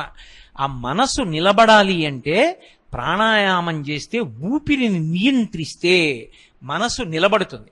నిలబడిన తరువాత ఇక ఒక్కసారి లొంగిందనుకోండి, ఇలా చేయి ఇలా చేయి ఇలా చేయి అన్నారనుకోండి, అలా చేయడం మొదలు పెడుతుంది. అలా చేస్తే దానికి ఉన్న విచిత్రం ఏమిటో తెలుసా? అదే జ్ఞాపకం చేస్తుంది. ఏమయ్యో 108 నామాలు చెయ్యాలి కదూ, 108 పువ్వులు ఉన్నాయా, అన్ని పువ్వులు లేకపోతే కాసిన అక్షతలు కూడా సిద్ధం చేసుకో, అదే జ్ఞాపకం చేస్తుంది. మాట విన్నటువంటి ఎద్దు ఎలా కాడి కింద తల పెడుతుందో అలా మాట వినడానికి అలవాటు పడిన మనసు భగవత్పథంలో నడిపించడానికి ఉపకరిస్తుంది. అందుకే వాగ్గేయకారులందరూ మాట విన్న మనసుని కీర్తిస్తారు, మాట వినని మనసుని నిందిస్తారు. ఓ మనసా వినవే అంటూ త్యాగరాజస్వామి అన్ని కీర్తనలు అందుకే చేశారు. కాబట్టి పూజలో ప్రాణాయామానికి అంత ప్రధానమైనటువంటి స్థానం ఉంది. అందుకు పూజ ప్రారంభమే ప్రాణాయామంతో తప్ప కేవలం ముక్కు పట్టుకుంటే వచ్చే ప్రయోజనం ఏమి ఉండదు. అది ప్రాణాయామం చేస్తే ఉంటుంది. అందుకే పూజ చేయించేటటువంటి వాళ్ళు కూడా ఎప్పుడు ముక్కు పట్టుకోండి అని చెప్పకూడదు. చెప్తే అదొక ఉపచారంలా ఉంది అనుకుంటారు. అలా కాకుండా ప్రాణాయామం చెయ్యండి అని చెప్పి చేసేవాడికి తెలియకపోతే చేయించేవాడు చేసి చూపించి దాని వివరం చెప్తే తరువాత చేసుకునే వాళ్ళందరూ కూడా చక్కగా రోజూ అలా చేసుకుంటారు. కాబట్టి ఆ ప్రాణాయామ వైభవాన్ని, యోగశాస్త్ర వైభవాన్ని పూజా విధానంలోకి తీసుకురావడమే ప్రాణాయామ ప్రక్రియ. తప్ప అది ముక్కు పట్టుకోవడం కాదు, ప్రాణాయామం అని అర్థం చేసుకోవలసి ఉంటుంది. శ్రీ గురుభ్యో నమః. కర్రా ఫణికుమారి పాదాభివందనలు గురువు గారికి. పూజలో ముగ్గురు అమ్మలను ఉంచినప్పుడు వారిని ఏ క్రమంలో ఉంచాలి? ఓ మంచిదమ్మా. మీ ప్రశ్నకి జవాబు లలితా సహస్రనామ స్తోత్రంలో వ్యాస భగవానుడే ఇచ్చాడు. సచామర రమావాణి సవ్య దక్షిణ సేవిత అని. సవ్యము అపసవ్యము అని రెండు మాటలు మాట్లాడితే మళ్ళీ అందులో కొంత అయోమయం ఉంటుంది. సవ్యం అంటే కుడా, సవ్యం అంటే ఎడమ, సవ్యేతరం అంటే మరి కుడి కాని ఎడమ, ఎడమ కాని కుడా అని. ఆ అనుమానం లేకుండా వ్యాస భగవానుడు ఒక మాట అన్నాడు. ఆయన అన్నాడు సచామర రమావాణి సవ్య దక్షిణ సేవిత అన్నాడు. అంటే అమ్మవారు మధ్యలో కూర్చుంటే, అమ్మవారు అన్న మాటకి నేను ప్రధానమూర్తి, కామాక్షి పరదేవత లేదా లలితా పరాభట్టారిక అనుకోండి. లలితా స్వరూపం ఇలా కూర్చునుంటే ఆవిడికి కుడి చేతి వైపు సరస్వతీదేవి ఉండాలి, ఆవిడికి ఎడమ చేతి వైపు లక్ష్మీదేవి ఉండాలి. పూజలో మీరెప్పుడూ కూడా ఒక నియమం ఉంటుంది. మీరు ఎటువైపు ఏ పదార్థాన్ని ఉంచారు అన్నదాన్ని బట్టి ప్రాధాన్యత క్రమం నిర్ణయింపబడుతుంది. నా కుడి చేతి వైపు ఏది ఉందో ఆ కుడి చేతి వైపు ఉన్న దానికున్నంత ప్రాధాన్యత ఎడమ చేతి వైపు ఉన్నది కాదు అని అర్థం. ఇప్పుడు అమ్మవారికి కుడి చేతి వైపు సరస్వతీదేవి ఉంది, ఎడం చేతి వైపు లక్ష్మీదేవి ఉంది. అంటే సరస్వతీదేవి కన్నా లక్ష్మీదేవి తక్కువ అని అన్వయం చేయకూడదు. అక్కడ ప్రాధాన్యత అంటే ఈవిడ అనుగ్రహం లేని ఈవిడ అనుగ్రహం ప్రమాదకారి. ఎందుచేత? నా దగ్గర కొన్ని వేల కోట్ల ఆస్తి ఉంది, కానీ సరస్వతీ కటాక్షం లేదు. అక్షరం ముక్క రాదు, ఒక అంకె తెలియదు, కూడడం రాదు, తీసివేయడం రాదు, సంతకం పెట్టడం కూడా రాదు. ఇప్పుడు నేను ఎవరి మీద ఆధారపడాలి? పిల్లలు చూస్తే చాలా చిన్నవాళ్ళు, భార్యకి చూస్తే నాకన్నా సరస్వతీ కటాక్షం. ఇప్పుడు ఇంత ఆస్తి ఉంది, నేను ఎవరినో నమ్ముతాను. వాడు వచ్చి అయ్యా ఇలా ఇలా రాశానండి, మీ వేలిముద్ర వెయ్యండి అంటాడు, వేస్తాను. కానీ మనసులో భయం, వాడు ఏం రాశాడో, నేను వేలిముద్ర వేశాను. ఇప్పుడు నాకు పిల్లలు పుడితే వాళ్ళకి నేను మొదట చెప్పే విషయం ఏమిటి? ఒరే, నాలా డబ్బు సంపాదించడం కాదురా, ముందు 4 అక్షరాలు నేర్చుకోండిరా. సరస్వతీ కటాక్షం లేని లక్ష్మీ కటాక్షం భయహేతురా. భయం వేస్తుంది, ఏమైపోతుందో ఈ ఐశ్వర్యం అని. ఎవడేం చేస్తున్నాడో అని భయం. 2 సరస్వతీ కటాక్షం లేదు. దేనికోసం ఖర్చు పెట్టాలో తెలియదు, దేనికి దానం చెయ్యాలో తెలియదు. శాస్త్రీయమైన ఆలోచన లేకుండా దానం చేశారనుకోండి, అది పుణ్యహేతువు కాదు. పాత్రత నిరిగి దానం చెయ్యాలి, అపాత్రునకు దానం చేయడానికి వీల్లేదు. పాత్రత నిరిగి దానం చెయ్యాలంటే వాడు పాత్రుడు అని తెలియాలి, అంటే అర్హుడు అని తెలియాలంటే సరస్వతీ కటాక్షం ఉండాలి. ఇప్పుడు సరస్వతీ కటాక్షం ఉంది, ఎన్ని వేల కోట్లు నీకుంటే భయం? ఏమీ భయం లేదు. నీ ఆస్తి అంతా నువ్వు చూసుకుంటావు, ఏం రాశారో చూస్తావు, నీకెంతుందో చూడగలవు, కూడగలవు, తీయగలవు, భాగహారం చెయ్యగలవు. నేను ఎందులో పెట్టుబడి పెడతాను, నాకు ఎంత వస్తుంది, మాట్లాడగలవు, చూసుకోగలవు, అన్ని విషయాలు తెలుసుకోగలవు, హాయిగా నిద్రపోగలవు, కడుపు నిండా తినగలవు. 2, లక్ష్మీ కటాక్షం బాహ్యంలో కనపడక్కర్లేదు. ఆయనకి పైకి ఆస్తి చూడ్డానికి ఏమీ లేదు, పెద్ద అంతఃపురం లేదు, ఆయనకో సొంత కారు లేదు, ఆయనకేం మణిమాణిక్యాలు లేవు. కానీ సరస్వతీ కటాక్షము ఎవడికి ఉన్నదో వాడు పొందిన లక్ష్మీ కటాక్షము అనన్య సామాన్యము, అంత భోగాన్ని పొందుతాడు. అదే లక్ష్మీ కటాక్షం. మీకొక్క ఉదాహరణ చెప్పాలంటే, నీకొక్క 4 ప్రశ్నలకి జవాబులు చెప్తే నేను ఎక్కడ కూర్చున్నాను? విశాలమైన వేదిక మీద ఒక కుర్చీలో కూర్చున్నాను. మీ అందరూ నాకన్నా కిందెందుకు కూర్చున్నారు? మీ అందరికీ నాకన్నా ఆస్తి తక్కువయ్యా, మరి నన్ను ఎందుకు పైన కూర్చోబెట్టి మీరు కింద కూర్చున్నారు? అంటే నేను మీ యొక్క ప్రశ్నలకు కొన్నింటికి జవాబు చెప్తాను కాబట్టి ఆ సరస్వతికి నమస్కారం చేసి నాకు ఉన్నత స్థానం ఇచ్చారు. ఇది లక్ష్మీ కటాక్షం కాదా? ఇది వైభవం కాదా? వైభవం ఎందుకు వచ్చింది? సరస్వతీ కటాక్షం వల్ల వచ్చింది.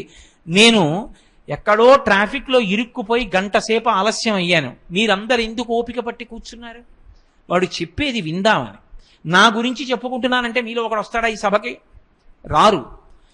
భగవతి గురించి చెప్తానంటే వస్తారు. అంటే సరస్వతీ కటాక్షము లక్ష్మీ కటాక్షమునకు తనంత తాను హేతు. తెలిసి తెలియని వాళ్ళు సరస్వతి లక్ష్మి ఓ చోట ఉండరంటారు. ఎందుకంటారో తెలుసా ఆ మాట? వాళ్ళ అన్వయం వేరు. వాళ్ళు అంటారు, శ్రీమన్నారాయణుడి యొక్క నాభికమలంలోంచి బ్రహ్మగారు పుట్టారు. ఇప్పుడు ఆ నాభికమలంలోంచి పుట్టినటువంటి బ్రహ్మగారు నారాయణుడికి ఏమవుతాడు? కొడుకు. నారాయణుడికి కొడుకు అయితే నారాయణుడి భార్య లక్ష్మికి ఏమవుతాడు? కొడుకు. ఆ కొడుకు బ్రహ్మ అయితే బ్రహ్మకి భార్య సరస్వతి ఏమవుతుంది? కోడలవుతుంది. లోకంలో నానుడు ఏమిటంటే అత్తా కోడలకి పడదు. అత్తా కోడలు ఎప్పుడూ వేరు కాపరాలు ఉంటారు, ఎప్పుడూ కలిసి ఉండరు. అందుకని అత్తా కోడలు ఓ చోట ఉండరు కాబట్టి సరస్వతి లక్ష్మి ఓ చోట ఉండరు అని సిద్ధాంతీకరిస్తారు. అత్తగారి కోసం బెంగ పెట్టుకుని పురిటికి వెళ్ళని కోడళ్ళు నాకు తెలుసు. కోడలి కోసం బెంగ పెట్టుకుని కోడల్ని చూడకుండా ఉండలేక పరుగులు తీసిన అత్తమామలు నాకు తెలుసు. అసలు ఏ ఇల్లు గౌరవింపబడుతుంది? ఎక్కడ అత్తా కోడలు దెబ్బలాడుకోకుండా కలిసిమెలిసి ఉంటారో ఆ ఇంటినే ఆదర్శప్రాయం అని చెప్తాం. ఆ ఇంట్లో చూడండి అత్తా కోడళ్ళు ఎలా ఉంటారో తల్లి కూతుళ్ళలా ఉంటారంటాం. అది ఆదర్శప్రాయం అంటాం. అంతటి సంస్కృతిని నేర్పవలసిన తల్లులు లక్ష్మీ సరస్వతి ఎందుకు దెబ్బలాడుకుంటారు? వాళ్ళు దెబ్బలాడుకోరు. మనకున్న అవగుణాలు తీసుకెళ్లి వాళ్ళ యందు కూడా ఆరోపించడం. కాబట్టి సరస్వతి లక్ష్మి ఒక చోట ఉండరన్నది తప్పు.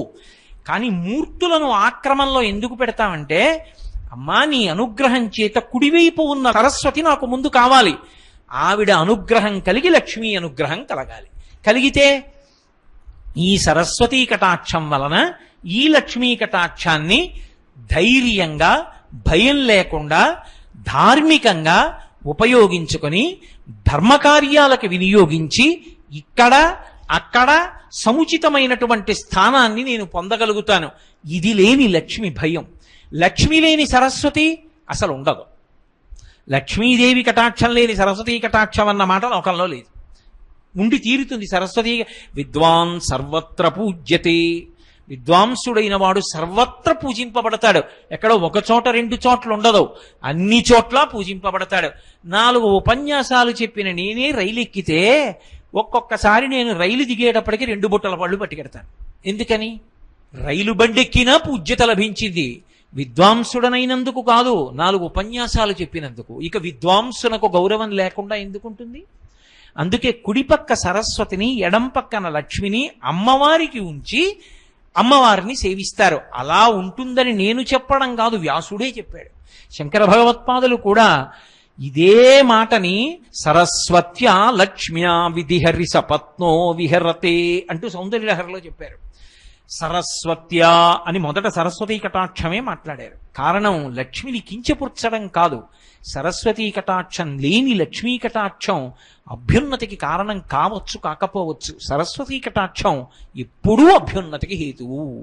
ఇందుకోసమని ముగురమ్మలని ఉంచినప్పుడు మధ్యలో కామాక్షి లలితాపరాభట్టారిక నుంచి ఆమెకి కుడివైపు సరస్వతి నుంచి ఆమెకు ఎడమవైపు లక్ష్మీదేవి నుంచి పూజిస్తారు. మీరు ఇప్పుడు ఆ క్రమం గురించి సక్రమంగా అర్థం చేసుకుంటున్నారు అనుకున్నానమ్మా. మంచిది. శ్రీ గురుభ్యో నమః. తుడి చంద్రశేఖర్ పాదాభివందనములు. పూజలో వస్త్రధారణ నియమం ఏమిటి తెలియవలసింది. చాలా మంచి విషయం. చాలా చాలా మంచి విషయం అడిగారు. పూజలో వస్త్రధారణ నియమమేమి? పూజ చేసేటప్పుడు అంటే ఒకటి జ్ఞాపకం పెట్టుకోండి, సాధారణంగా నిత్య పూజ చేయడం అనేటటువంటిది పురుషుడు చేస్తాడు. ఎవరు చెయ్యాలి ఇంట్లో అంటే యజమాని నిత్య పూజ చెయ్యాలి. ఎవరు చెప్పారు? సంకల్పంలోనే ఉంది. ధర్మపత్ని సమేతస్య అనుంది కానీ పతి సమేతస్య అని లేదుగా. అంటే దాని అర్థం నేను చెయ్యాలి అని దాని అర్థం. ఇంట్లో పూజ ఇంటికి యజమాని చెయ్యాలి. ఎందుకని? ఇల్లు అభివృద్ధిలోకి రావాలని ఎవరు కోరుకోవాలి? యజమాని కోరుకోవాలి. యజమానిగా ఉన్నవాడు అది కూడా అడగడం బరువైపోతే పూజామందిరంలోకి వెళ్ళడం ఇంకా అంతకన్నా అన్యాయమైన విషయం ఏముంటుంది? ఇక నేను దాని మీద వ్యాఖ్యానం చేయడం అనవసరం. కాబట్టి అలాగే పూజ చేస్తారు అని మనం భావన చెయ్యాలి. చేసినప్పుడు పురుషుడు ప్రతిరోజు పూజ చేస్తాడు. ఏదో నైమిత్తిక తిథులలో పూజలు చేసేటప్పుడు భార్య కూడా పక్కన కూర్చుంటుంది, వినాయక వ్రతం లాంటిది చేసేటప్పుడు. ఇప్పుడు ఇందులో మీరు ఒక విషయాన్ని గమనించాలి. వస్త్రధారణ నియమము అన్నప్పుడు ప్రధానంగా వస్త్రధారణ నియమము అన్నది అన్వయం ఎవరికి అంటే పురుషునకు. స్త్రీ విషయంలో అంత లోతుగా స్పృశించవలసిన అవసరం ఉండదు. ఎందుకంటే ఎప్పటి నుంచో ఉన్న సంప్రదాయం, ఆడపిల్ల అయితే ఏదో లంగా ఊని జాకెట్టు వేసుకుంటుంది, వివాహితలైతే చీర కట్టుకుని రవిక తొడుక్కుంటారు. మనం అమ్మవారికి అవే కదూ ప్రదానం చేస్తాం, కాబట్టి మనం కూడా అలాగే కట్టుకుంటాం. అంతకన్నా ఇక నేను స్త్రీల వస్త్రధారణకి సంబంధించిన విషయం గురించి చర్చ చెయ్యను. ఇక పురుషులకు సంబంధించి వేదం ఒక మాట చెప్పింది, వికచ్చః అనుత్తరీయశ్చ నగ్నశ్చ అవస్త్ర ఏవచ. గోచి పొయ్యకుండా కేవలం బట్టని చుట్టూ మాత్రమే తిప్పాడు అనుకోండి, దిగంబరుడే అవుతాడు. బట్ట గోచి పొయ్యాలి, వెనక్కి తీసి కుర్చీళ్లు పెట్టి గోచి వెనక్కి దోపుకోవాలి. దాన్ని కచ్చము అంటారు. అంటే గోచి పోసి కట్టుకున్నాడు. వికచ్చః అలా వెనక కుర్చీళ్లు పోసి గోచి పెట్టుకోలేదు. అనుత్తరీయశ్చ పైన ఉత్తరీయం లేదు. అంటే ఉత్తరీయం ఒకటే ఉండాలి పురుషుడికి, చొక్కా కానీ బనీను కానీ ఏదీ ఉండకూడదు పూజ చేసేటప్పుడు. దేవాలయంలోనైనా అంతే. ఏదో కళ్యాణం చేసుకోవడానికి వెళ్ళామనుకోండి, ఎవరో వచ్చి చిన్నపిల్లలకి చెప్పినట్టు మీరు చొక్కా విప్పండి, మీరు బనీని ఇప్పండి అని చెప్పక్కర్లేదు. మనంతట మనమే తీసి కూర్చోవాలి. ఎందుకంటే అది భగవంతుని యొక్క అనుగ్రహాన్ని అపేక్షిస్తున్నావు. నీ గుండెలలో ఏ పరమాత్మ ఉన్నాడో వాడే ఎదురుగుండా ఉన్నాడు. వాడు వీడిని, వీడు వాడికి కనపడాలి. నువ్వు ఉత్తరీయం ఒకటే వేసుకుంటారు పురుషులు. వేసుకుని వికచ్చః గోచి పోసి పంచె కట్టుకోవాలి. ఎడమ భుజం మీద ఉత్తరీయం ఉందనుకోండి, వాడు భార్యాసహితుడు మంగళప్రదుడని గుర్తు. కుడి భుజం మీద ఉత్తరీయం వేసుకున్నాడు అనుకోండి, భార్య చనిపోయింది, అమంగళకరుడు, ఆయన యజ్ఞయాగాది క్రతువులకు పనికిరాడని గుర్తు.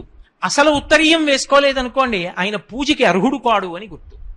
కాబట్టి అనుత్తరీయశ్చ ఉత్తరీయం లేకుండా ఉండకూడదు. రెండు, ఇంటికి ఎవరైనా పెద్దలు వస్తున్నారనుకోండి, మీ యందు పెద్దరికం వాళ్ళు చూస్తున్నారు అని గుర్తేమిటో తెలుసా? మీకు స్వాగతం చెప్పడానికి బయటికి వచ్చిన ఇంటి యజమాని యొక్క ఎడమ భుజం మీద ఉత్తరీయం ఉన్నదా లేదా అన్నది చూసుకోవాలి. నేను ఎవరింటికైనా వెళ్ళాననుకోండి, ఆయన ఎడం భుజం మీద ఉత్తరీయం వేసుకుని ఎదురొచ్చి స్వాగతం పలికాడు అనుకోండి, నేను ఆయన యొక్క అభ్యున్నతి కొరకు మంచి మాటలు చెప్పచ్చు.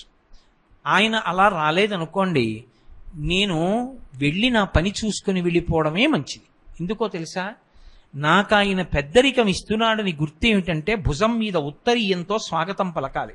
మీరు గమనించండి, కావ్యాలలో పురాణాలలో భుజం మీద ఉత్తరీయంతో స్వాగతం పలికాడు అని ఉంటుంది. అప్పుడే పెద్దలు మాట్లాడతారు. కాబట్టి ఉత్తరీయం ఉండాలి. నువ్వు ఎవరితో సమన్వయం అవుతున్నావు?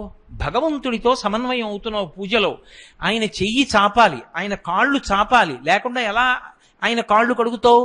ఆయన తింటే కదూ నువ్వు పెట్టింది అందింది. ఆయన అనుగ్రహించాలంటే నువ్వు మంగళప్రదుడవై ఉండాలి, ఉత్తరీయం వేసుకుని ఉండాలి. అనుత్తరీయశ్చ నగ్నశ్చ, వాడు బట్టలు లేకుండా పూజ చేశాడు అని గుర్తు. అవస్త్రయేవచ మళ్ళీ నొక్కి చెప్పింది వేదం. వాడు నగ్నంగా ఉన్నాడు. నగ్నము అన్న మాటకు అర్థం ఏమిటంటే దిక్కులు కప్పని వాడై ఉన్నాడు. నేను ఏదో ఇలా ఒక్కటే కట్టాననుకోండి, పూజకు పనికిరాను.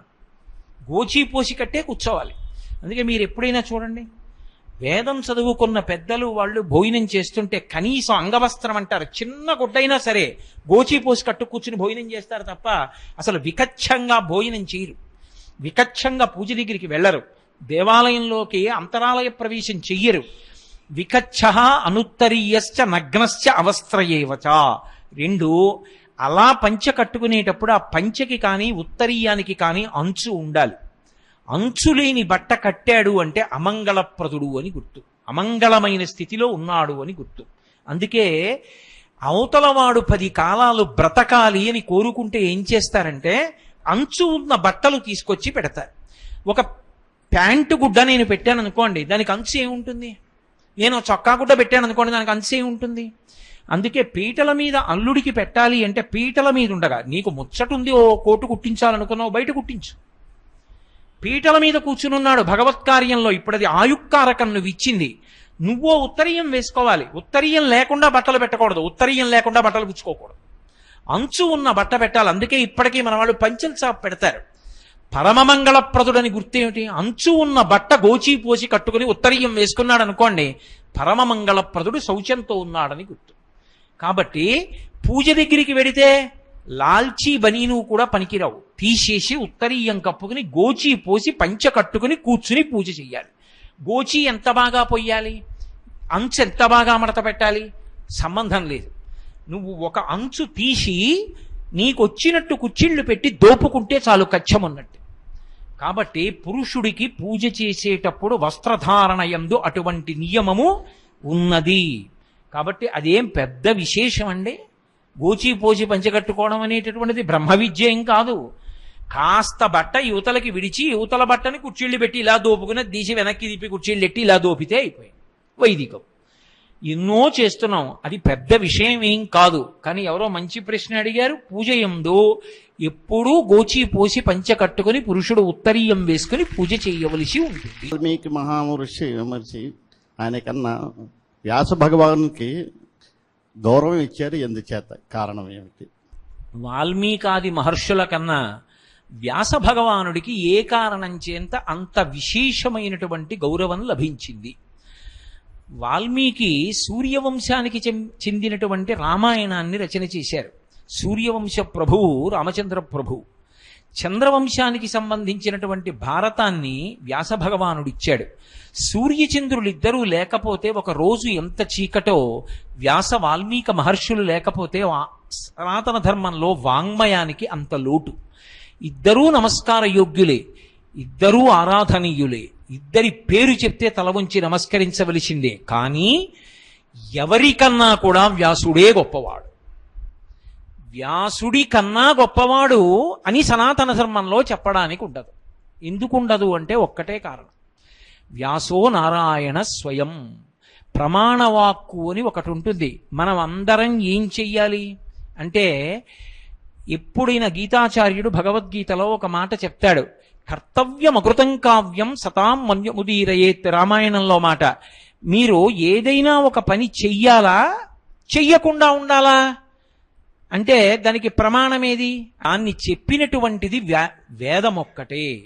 ఆ వేదము అనంతమైన రాశిగా పడిపోయి ఉంటే కలియుగంలో ధర్మానికి ప్రమాణము శాస్త్రము అయినటువంటి వేదాన్ని విభాగం చేసిన మహాపురుషుడు వేదవ్యాసుడు. అందుచేత వేదవ్యాసుడయ్యాడు. ఆయన కారణజన్ముడు. పైగా ఆయనే 18 పురాణములను ఇచ్చాడు. ఆయనే పంచమ వేదమైనటువంటి భారతాన్ని ఇచ్చాడు. ఆయనే మహాభారతంలో ఒక వ్యక్తి అయి ఎన్నో పర్యాయములు కనపడ్డాడు. కనపడి అసలు ఆర్షమైనటువంటి ధర్మములనన్నిటినీ కూడా నిరూపణం చేశాడు. వ్యాసుడు లేకపోతే అసలు ఈ లోకంలో చెప్పడానికి ఏమీ ఉండదు. ప్రమాణవాక్యేది అసలు? భగవద్గీతను ఎవరిచ్చారు? వ్యాసుడే ఇచ్చాడు భారతంలో. అలాగే బ్రహ్మసూత్రములను ఎవరిచ్చాడు?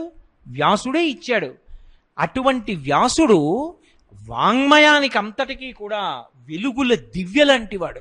ఆ వ్యాసుడు లేకపోతే కటిక చీకటి గాఢాంధకారం.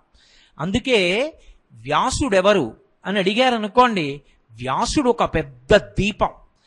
ఆ దీపం మొట్టమొదటి దీపం. ఆ దీపంలోనే మిగిలిన ప్రమిదలలో దీపాలన్నీ వెలిగాయి.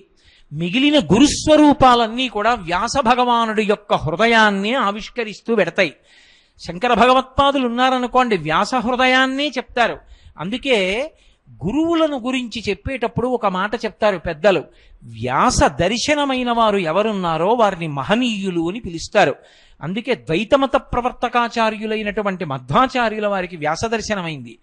విశిష్టాద్వైత ప్రవర్తకాచార్యులైనటువంటి భగవద్ రామానుజులు వ్యాస దర్శనం పొందారు.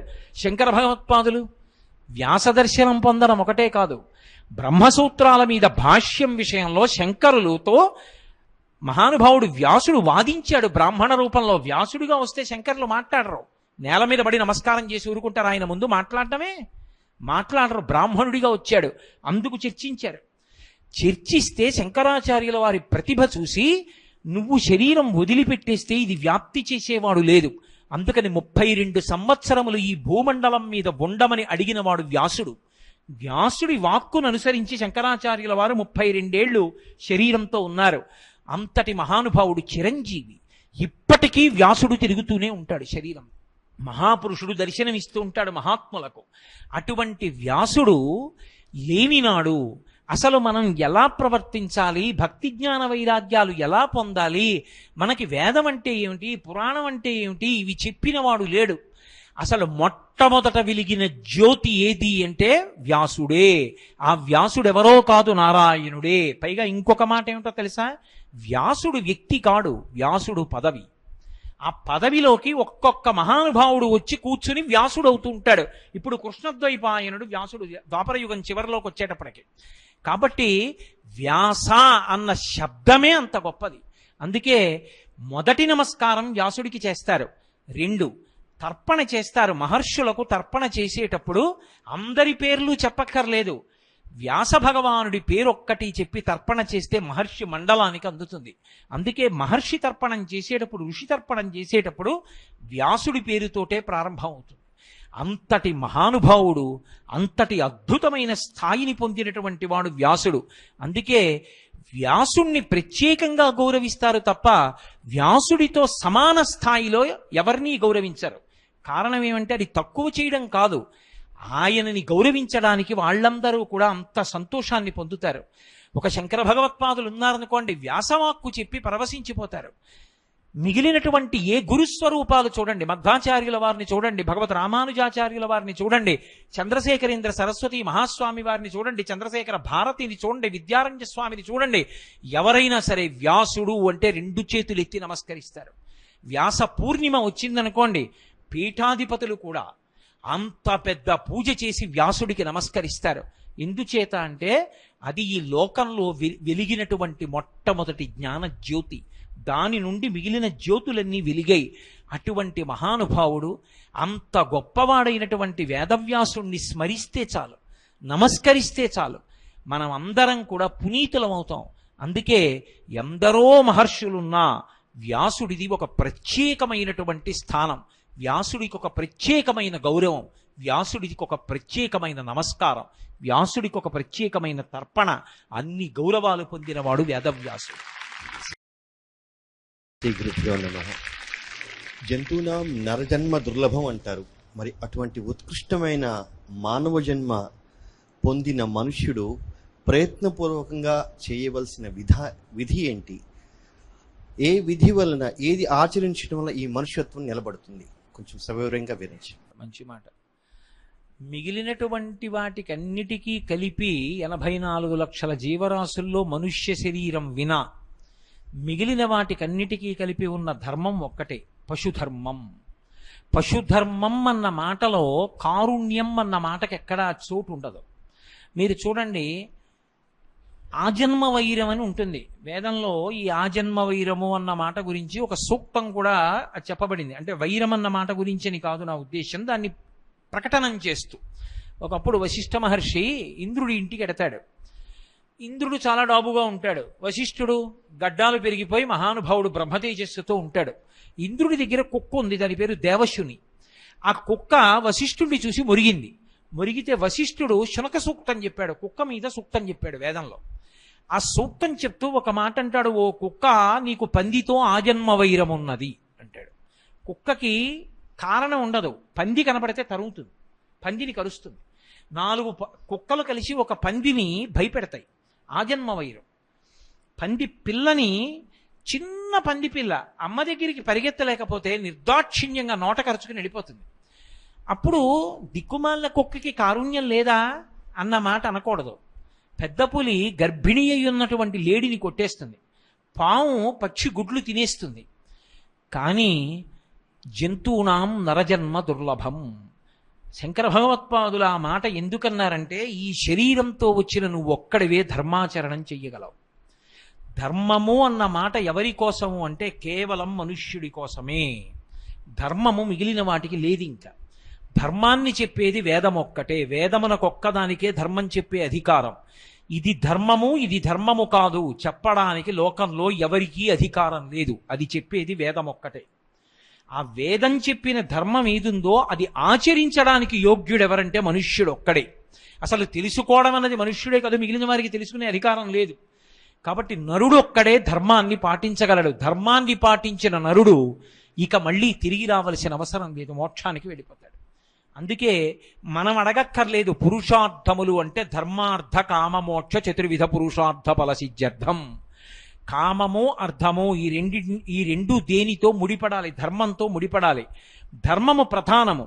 నువ్వు డబ్బు సంపాదించినా ఖర్చు పెట్టినా, నీకో కోరిక కలిగినా కోరిక తీర్చుకున్నా ధర్మంతో ముడిపడాలి. ధర్మచట్రములోకి ఇమడని డబ్బు సంపాదించకూడదు, ధర్మచట్రములోనికి ఇమడని రీతిలో ఖర్చు పెట్టకూడదు.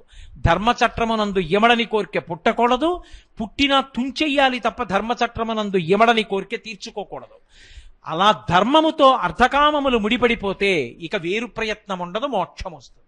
అందుకే పురుషార్థముల యందు మొదటిదేది అంటే ధర్మమే. ఆ ధర్మం ఎవరికి? నరుడికే. ఆ నరుడు ధర్మాన్ని ఆచరించి మోక్షాన్ని పొందగలడు. ధర్మాన్నే పట్టుకున్న రామచంద్రమూర్తి త్రేతాయుగంలో జీవించి ఉన్నా కలియుగంలో కూడా రామనామం అంత గొప్పది, రామ కథ అంత గొప్పది, రామాయణం అంత గొప్పది, రామ మందిరం అంత గొప్పది, రామ భక్త సమాజం అంత గొప్పది, రామ భజనం అంత గొప్పది. కాబట్టి ఆ ధర్మాన్ని ఆచరించేటటువంటి నరుడికి అంత ప్రశస్తి కలిగింది. ధర్మం అన్న మాట ఒక్క మాట విడిచిపెట్టేసి ప్రవర్తిస్తే ఆ నరుడు పశువు కన్నా హీనుడవుతాడు. అందుకే మనిషి తరించడానికి మనసులో మొట్టమొదటి ఆలోచనగా రావలసినది ఏది అంటే నీవు ఎంత ఉపకారము చెయ్యగలవు. అందుకే కురుపుణ్య మహోరాత్రం అంది శాస్త్రం. నీలో వచ్చిన ప్రతి ఆలోచన ఇతరులకు ఉపకారము చెయ్యగలిగినది కావాలి తప్ప నీ మనసులో కక్ష పెట్టుకుని కార్పణ్యం పెట్టుకుని ఇతరులని బాధ పెట్టడం కోసమని ప్రణాళికా రచనలు చేయడం, కుట్రలు చేయడం, వాటిని అమలు చేసే ప్రయత్నం చేయడం మనుష్యుడిగా బ్రతకవలసినటువంటి విధానం కాదది. కాబట్టి ఎప్పుడూ మనసులో ఉండవలసినది ఏది అంటే ఉపకార బుద్ధి. నా వలన ఎంతమందికి ఉపకారం జరుగుతుంది, అదొక్కటే. అందుకే మీకు భారతదేశంలోనే ధార్మిక ప్రవచనాలు ఉంటాయి. కారణం ఏమిటో తెలుసా? అన్నిటిలోకి గొప్పదేది 10 మంది జీవితాలు మారేటట్టుగా ధర్మాన్ని ప్రబోధం చేయడం. ఇవాళ అన్నం పెడితే రేపు పొద్దుటికి ఆకలేస్తుంది. ఇవాళ మీకు ఆరోగ్యం కలగడానికి నేను కంటికి శస్త్రచికిత్స చేయిస్తే రేపు కడుపులో బాధపడుతుంది. పైగా నేను 2 కళ్ళు ఒక వ్యక్తికి శస్త్రచికిత్స చేయించి చూపు బాగా వచ్చేట్టు చేశాననుకోండి, రేపు వాడు ఆ చూపుతో దొంగతనాలు చేస్తే నేను చెప్పలేను. కానీ ధర్మమునందు నేను చేసిన ప్రవచనముల వలన మారి ఒక్కడు ధర్మాత్ముడయ్యాడనుకోండి, నేను ఎందుకు చెయ్యాలి తప్పని 10 మంది మారారనుకోండి, అంతకన్నా మనుష్యులుగా బ్రతకడానికి మార్గం ఇంకొకటి లేదు. అందుకే ఈ దేశంలో అన్నిటికన్నా గొప్పది ఏది అంటే ధర్మమును ప్రవచనము చేయుటయే. అందుకే ఆత్మని అనుభవించే మహాపురుషులు కూడా అనుగ్రహ భాషణాలు చేసి ధర్మాన్ని చెప్పారు. కావ్యములు, పురాణములు సమస్తము దేని గురించి చెప్తాయంటే ధర్మం. 2 అక్షరాలు. మీరు కావ్యము, పురాణములు, వేదములు అన్నీ తెచ్చి పిండేస్తే 2 అక్షరములు పడతాయి సారంగా. అదే ధర్మం. ధర్మో రక్షతి రక్షితః. ఆ ధర్మమే రక్షిస్తుంది. ఆ ధర్మమును పాటించగలిగిన వాడు మనుష్యుడొక్కడే. అందుకే నరజన్మ అంత గొప్పది ఎందుకైంది అంటే పరోపకారమును చెయ్యగలవు కనుక, నీవు ధర్మమును పాటించగలవు కనుక, ఆ ధర్మము వలన నిన్ను నువ్వు ఉద్ధరించుకొని కొన్ని వేల మందిని ఉద్ధరించగలవు కనుక, ఆదర్శమూర్తిగా నిలబడగలవు కనుక. అందుకని నరజన్మ ఉత్కృష్టమైనది. ధరించడానికి మార్గము ధర్మము, పరోపకార బుద్ధి. ఓం గురుభ్యో నమః. హరి ఓం. దేవాలయం దర్శించినప్పుడు ధ్వజస్తంభం దర్శనమిస్తుంది. ఆ ధ్వజస్తంభం నిర్మాణం చేయడానికి గల కారణం ఏంటి? సవిస్తరంగా వివరించండి గురువుగారు. చాలా సంతోషం. దేవాలయాలకి ఆగమము అని ఉంటుంది. మనం ఒక ఇల్లు కట్టుకుంటే వాస్తుశాస్త్రం ప్రకారం, అంటే యజమాని భార్యాబిడ్డలతో నివసించడానికి వీలైన రీతిలో దీర్ఘకాలం అందులో ఉండడానికి, రామాయణంలో రామచంద్రమూర్తి అంటాడు సౌమిత్రే చిరజీవిభిః అంటాడు. ఈ ఇంటిలోకి ఎందుకు వెడుతున్నానంటే ఈ ఇంటిలోకి వెళ్ళి ఏ అనారోగ్యము లేకుండా నేను చిరకాలము సంతోషంగా ఉండడానికి ఇంట్లోకి వెడుతున్నాను. అలా వెళ్ళాలి అంటే వాస్తు పూజ చెయ్యాలి లక్ష్మణ అంటాడు. అది శాస్త్రాన్ని పాటించడం అంటే. అలా ఇంటికి వాస్తుశాస్త్రం ఎలా ఉంటుందో దేవాలయానికి ఆగమం అలా ఉంటుంది. ఆ ఆగమ ప్రకారం దేవాలయాల్ని నిర్మాణం చేస్తారు. ముఖమంటపము, అర్ధమంటపము, అంతరాలయము, అంతరాలయములో దీపములు, దీపముల యొక్క కాంతిలో ఈశ్వరమూర్తి దర్శనము. దేవాలయంలో పెద్ద పెద్ద కరెంటు లైట్స్ వేసి దర్శనం చేయకూడదు. ఎందుకు చెయ్యకూడదు అంటే దేవాలయంలో వెలుగుతున్న దీపమే గురువుగారు. గురువుగారు మాకు ఆయన యొక్క ప్రవచనము ద్వారా అందించిన భక్తి యొక్క కాంతులలో మాకు పరమేశ్వరుడు దర్శనమవుతున్నాడు. ఆ లోపల ఉన్న దీపమే గురువు. అందుకే ఆగమం ఉంటుంది, ఆగమం ప్రకారం నిర్మిస్తారు. బలిహరణ మంటపాలుంటాయి, ప్రదక్షిణానికి అనుకూలంగా ఉంటుంది, బయట పరివార దేవతలు ఉంటారు, ఎదురుగుండా ఆయనని వహించేటటువంటి వాహనం ఉంటుంది. దానితో పాటుగా ధ్వజస్తంభం ఉంటుంది. ధ్వజము అంటే గుర్తు ఏమిటంటే జెండా. జెండా కనపడింది అనుకోండి ఎక్కడైనా, ఆ జెండాని బట్టి దాని వెనక ఎవరున్నారు చెప్తారు. త్రివర్ణ పతాకం ఎక్కడైనా కనపడింది అనుకోండి, ఓ ఇది భారతదేశ పతాకం. పరమ సంతోషంతో 2 చేతులు ఎత్తి నమస్కారం చేస్తాం. రామాయణంలో కోవిదార వృక్షం ముద్రగా కలిగిన పతాకం కనపడుతుంది రామలక్ష్మణులకు. అదిగో అది మన కోసల దేశం యొక్క సైన్యం, దశరథ మహారాజు గారి సైన్యం. అందుకే భారతంలో ఒక్కొక్క జెండా మీద ఉన్నటువంటి గుర్తును పట్టి ఒక్కొక్క వీరుడు ఉన్నాడు అని చెప్తారు. దేవాలయంలో ధ్వజం ఉండడం కాదు, కేవలం జెండా ఎగరేరు. ధ్వజమునకు స్థానంలో ధ్వజస్తంభం ఉంటుంది. ఆగమంలో ఎలా చెప్పారో అటువంటి కర్రతో తయారు చేసి బాగా ఎత్తుగా పెట్టి ఉంచుతారు ధ్వజస్తంభాన్ని. ధ్వజస్తంభం కనపడింది అనుకోండి ఎక్కడి నుంచైనా, ముందు ధ్వజస్తంభం కనపడుతుంది. గుడి గోపురం కూడా కనపడచ్చు, కనపడకపోవచ్చు. ధ్వజస్తంభం కనపడేటట్టుగా ఉంచుతారు. అందుకే మీరు ఎప్పుడైనా చూడండి, ప్రఖ్యాత దేవాలయాలలో ధ్వజస్తంభాలు కనపడకుండా చుట్టుపక్కల భవన నిర్మాణాన్ని అనుమతించారు. మీరు ఎంత దూరంలో నిలబడినా ధ్వజం కనపడాలి. అలా కనపడకుండా బయట భవన నిర్మాణాన్ని అంగీకరించారు. ఇంతకన్నా ఎత్తు పెట్టడానికి వీల్లేదు, ధ్వజం కనపడదని చెప్తారు. ధ్వజం ఎందుకు కనపడాలో తెలుసా? 2 కారణముల చేత కనపడాలి. ఒకటి, మీరు సేద తీరుతారు. అమ్మయ్యా, నా తండ్రి ఉన్న స్థానం కనపడుతోంది, ఇక నిర్భయత్వం, అక్కడ పరమేశ్వరుడు ఉన్నాడు. 2, సంధ్యావందనానికి వేళైపోయింది. పూర్వం దేవాలయంలో అరుగుండేది. గబగబా వెళ్ళి తటాకంలో స్నానం చేసి అక్కడ కూర్చుని సంధ్యావందనం చేస్తాడు వేళ దాటిపోకుండా. ఒక ఆయనకి బట్టలు ఉతకడం వచ్చు, దేవాలయంలో వస్త్రాలు ఉతుకుతాడు. ఒక ఆయనకి డప్పు కొట్టడం వచ్చు, స్వామివారి ఊరిరిగింపుగా వెడుతుంటే డప్పు కొట్టి ముందెడతాడు. ఒక ఆయనకి బాగా అందులో ఉన్న పాత్ర సామాను తోవడం వచ్చు, ఆయన తోమి సేవ చేస్తాడు. ఒక ఆవిడికి బాగా తుడవడం వచ్చు, వెళ్ళి గుడి తుడుస్తుంది. ఒక ఆయనకి ఏదో బాగా ఎత్తుగా ఎక్కి బలం ఉన్నవాడు కనుక దులపగలడు, ఓ బూజుల కర్ర పెట్టి దులుపుతాడు. ఇంకొక ఆయన బరువు మొయ్యగలడు, పల్లకి పట్టుకుంటాడు. ఒక ఆవిడికి నృత్యం వచ్చు, ఈశ్వరుడు ముందు రాజోపచారంలో నృత్యం చేస్తుంది. ఒక ఆవిడికి పాట వచ్చు, పాట పాడుతుంది. ఒక ఆయనకి వాద్యం వచ్చు, ఈశ్వరుడు ముందు వాద్యం మోగిస్తాడు. సమాజమునందు ఎవరు ఏ పని చెయ్యగలరో వాటన్నిటినీ చేసుకోవడానికి కేంద్ర స్థానము దేవాలయము. ఆ దేవాలయం అక్కడున్నది, పరమేశ్వరుడు ఉన్నాడు, గుర్తు ధ్వజం.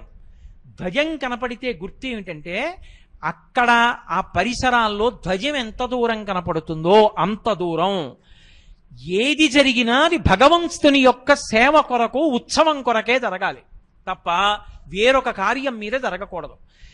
అలా వీధిలోంచి అవతల వీధిలో నేను ఇల్లు కట్టుకున్నాను, యువతల వీధిలో కాపురం ఉంటున్నాను, గృహప్రవేశం చెయ్యాలి, మంగళవాద్యాలతో సింహాసనం పట్టుకుని వెడుతున్నాను ఆ ఇంట్లోకి చేరిపోదామని.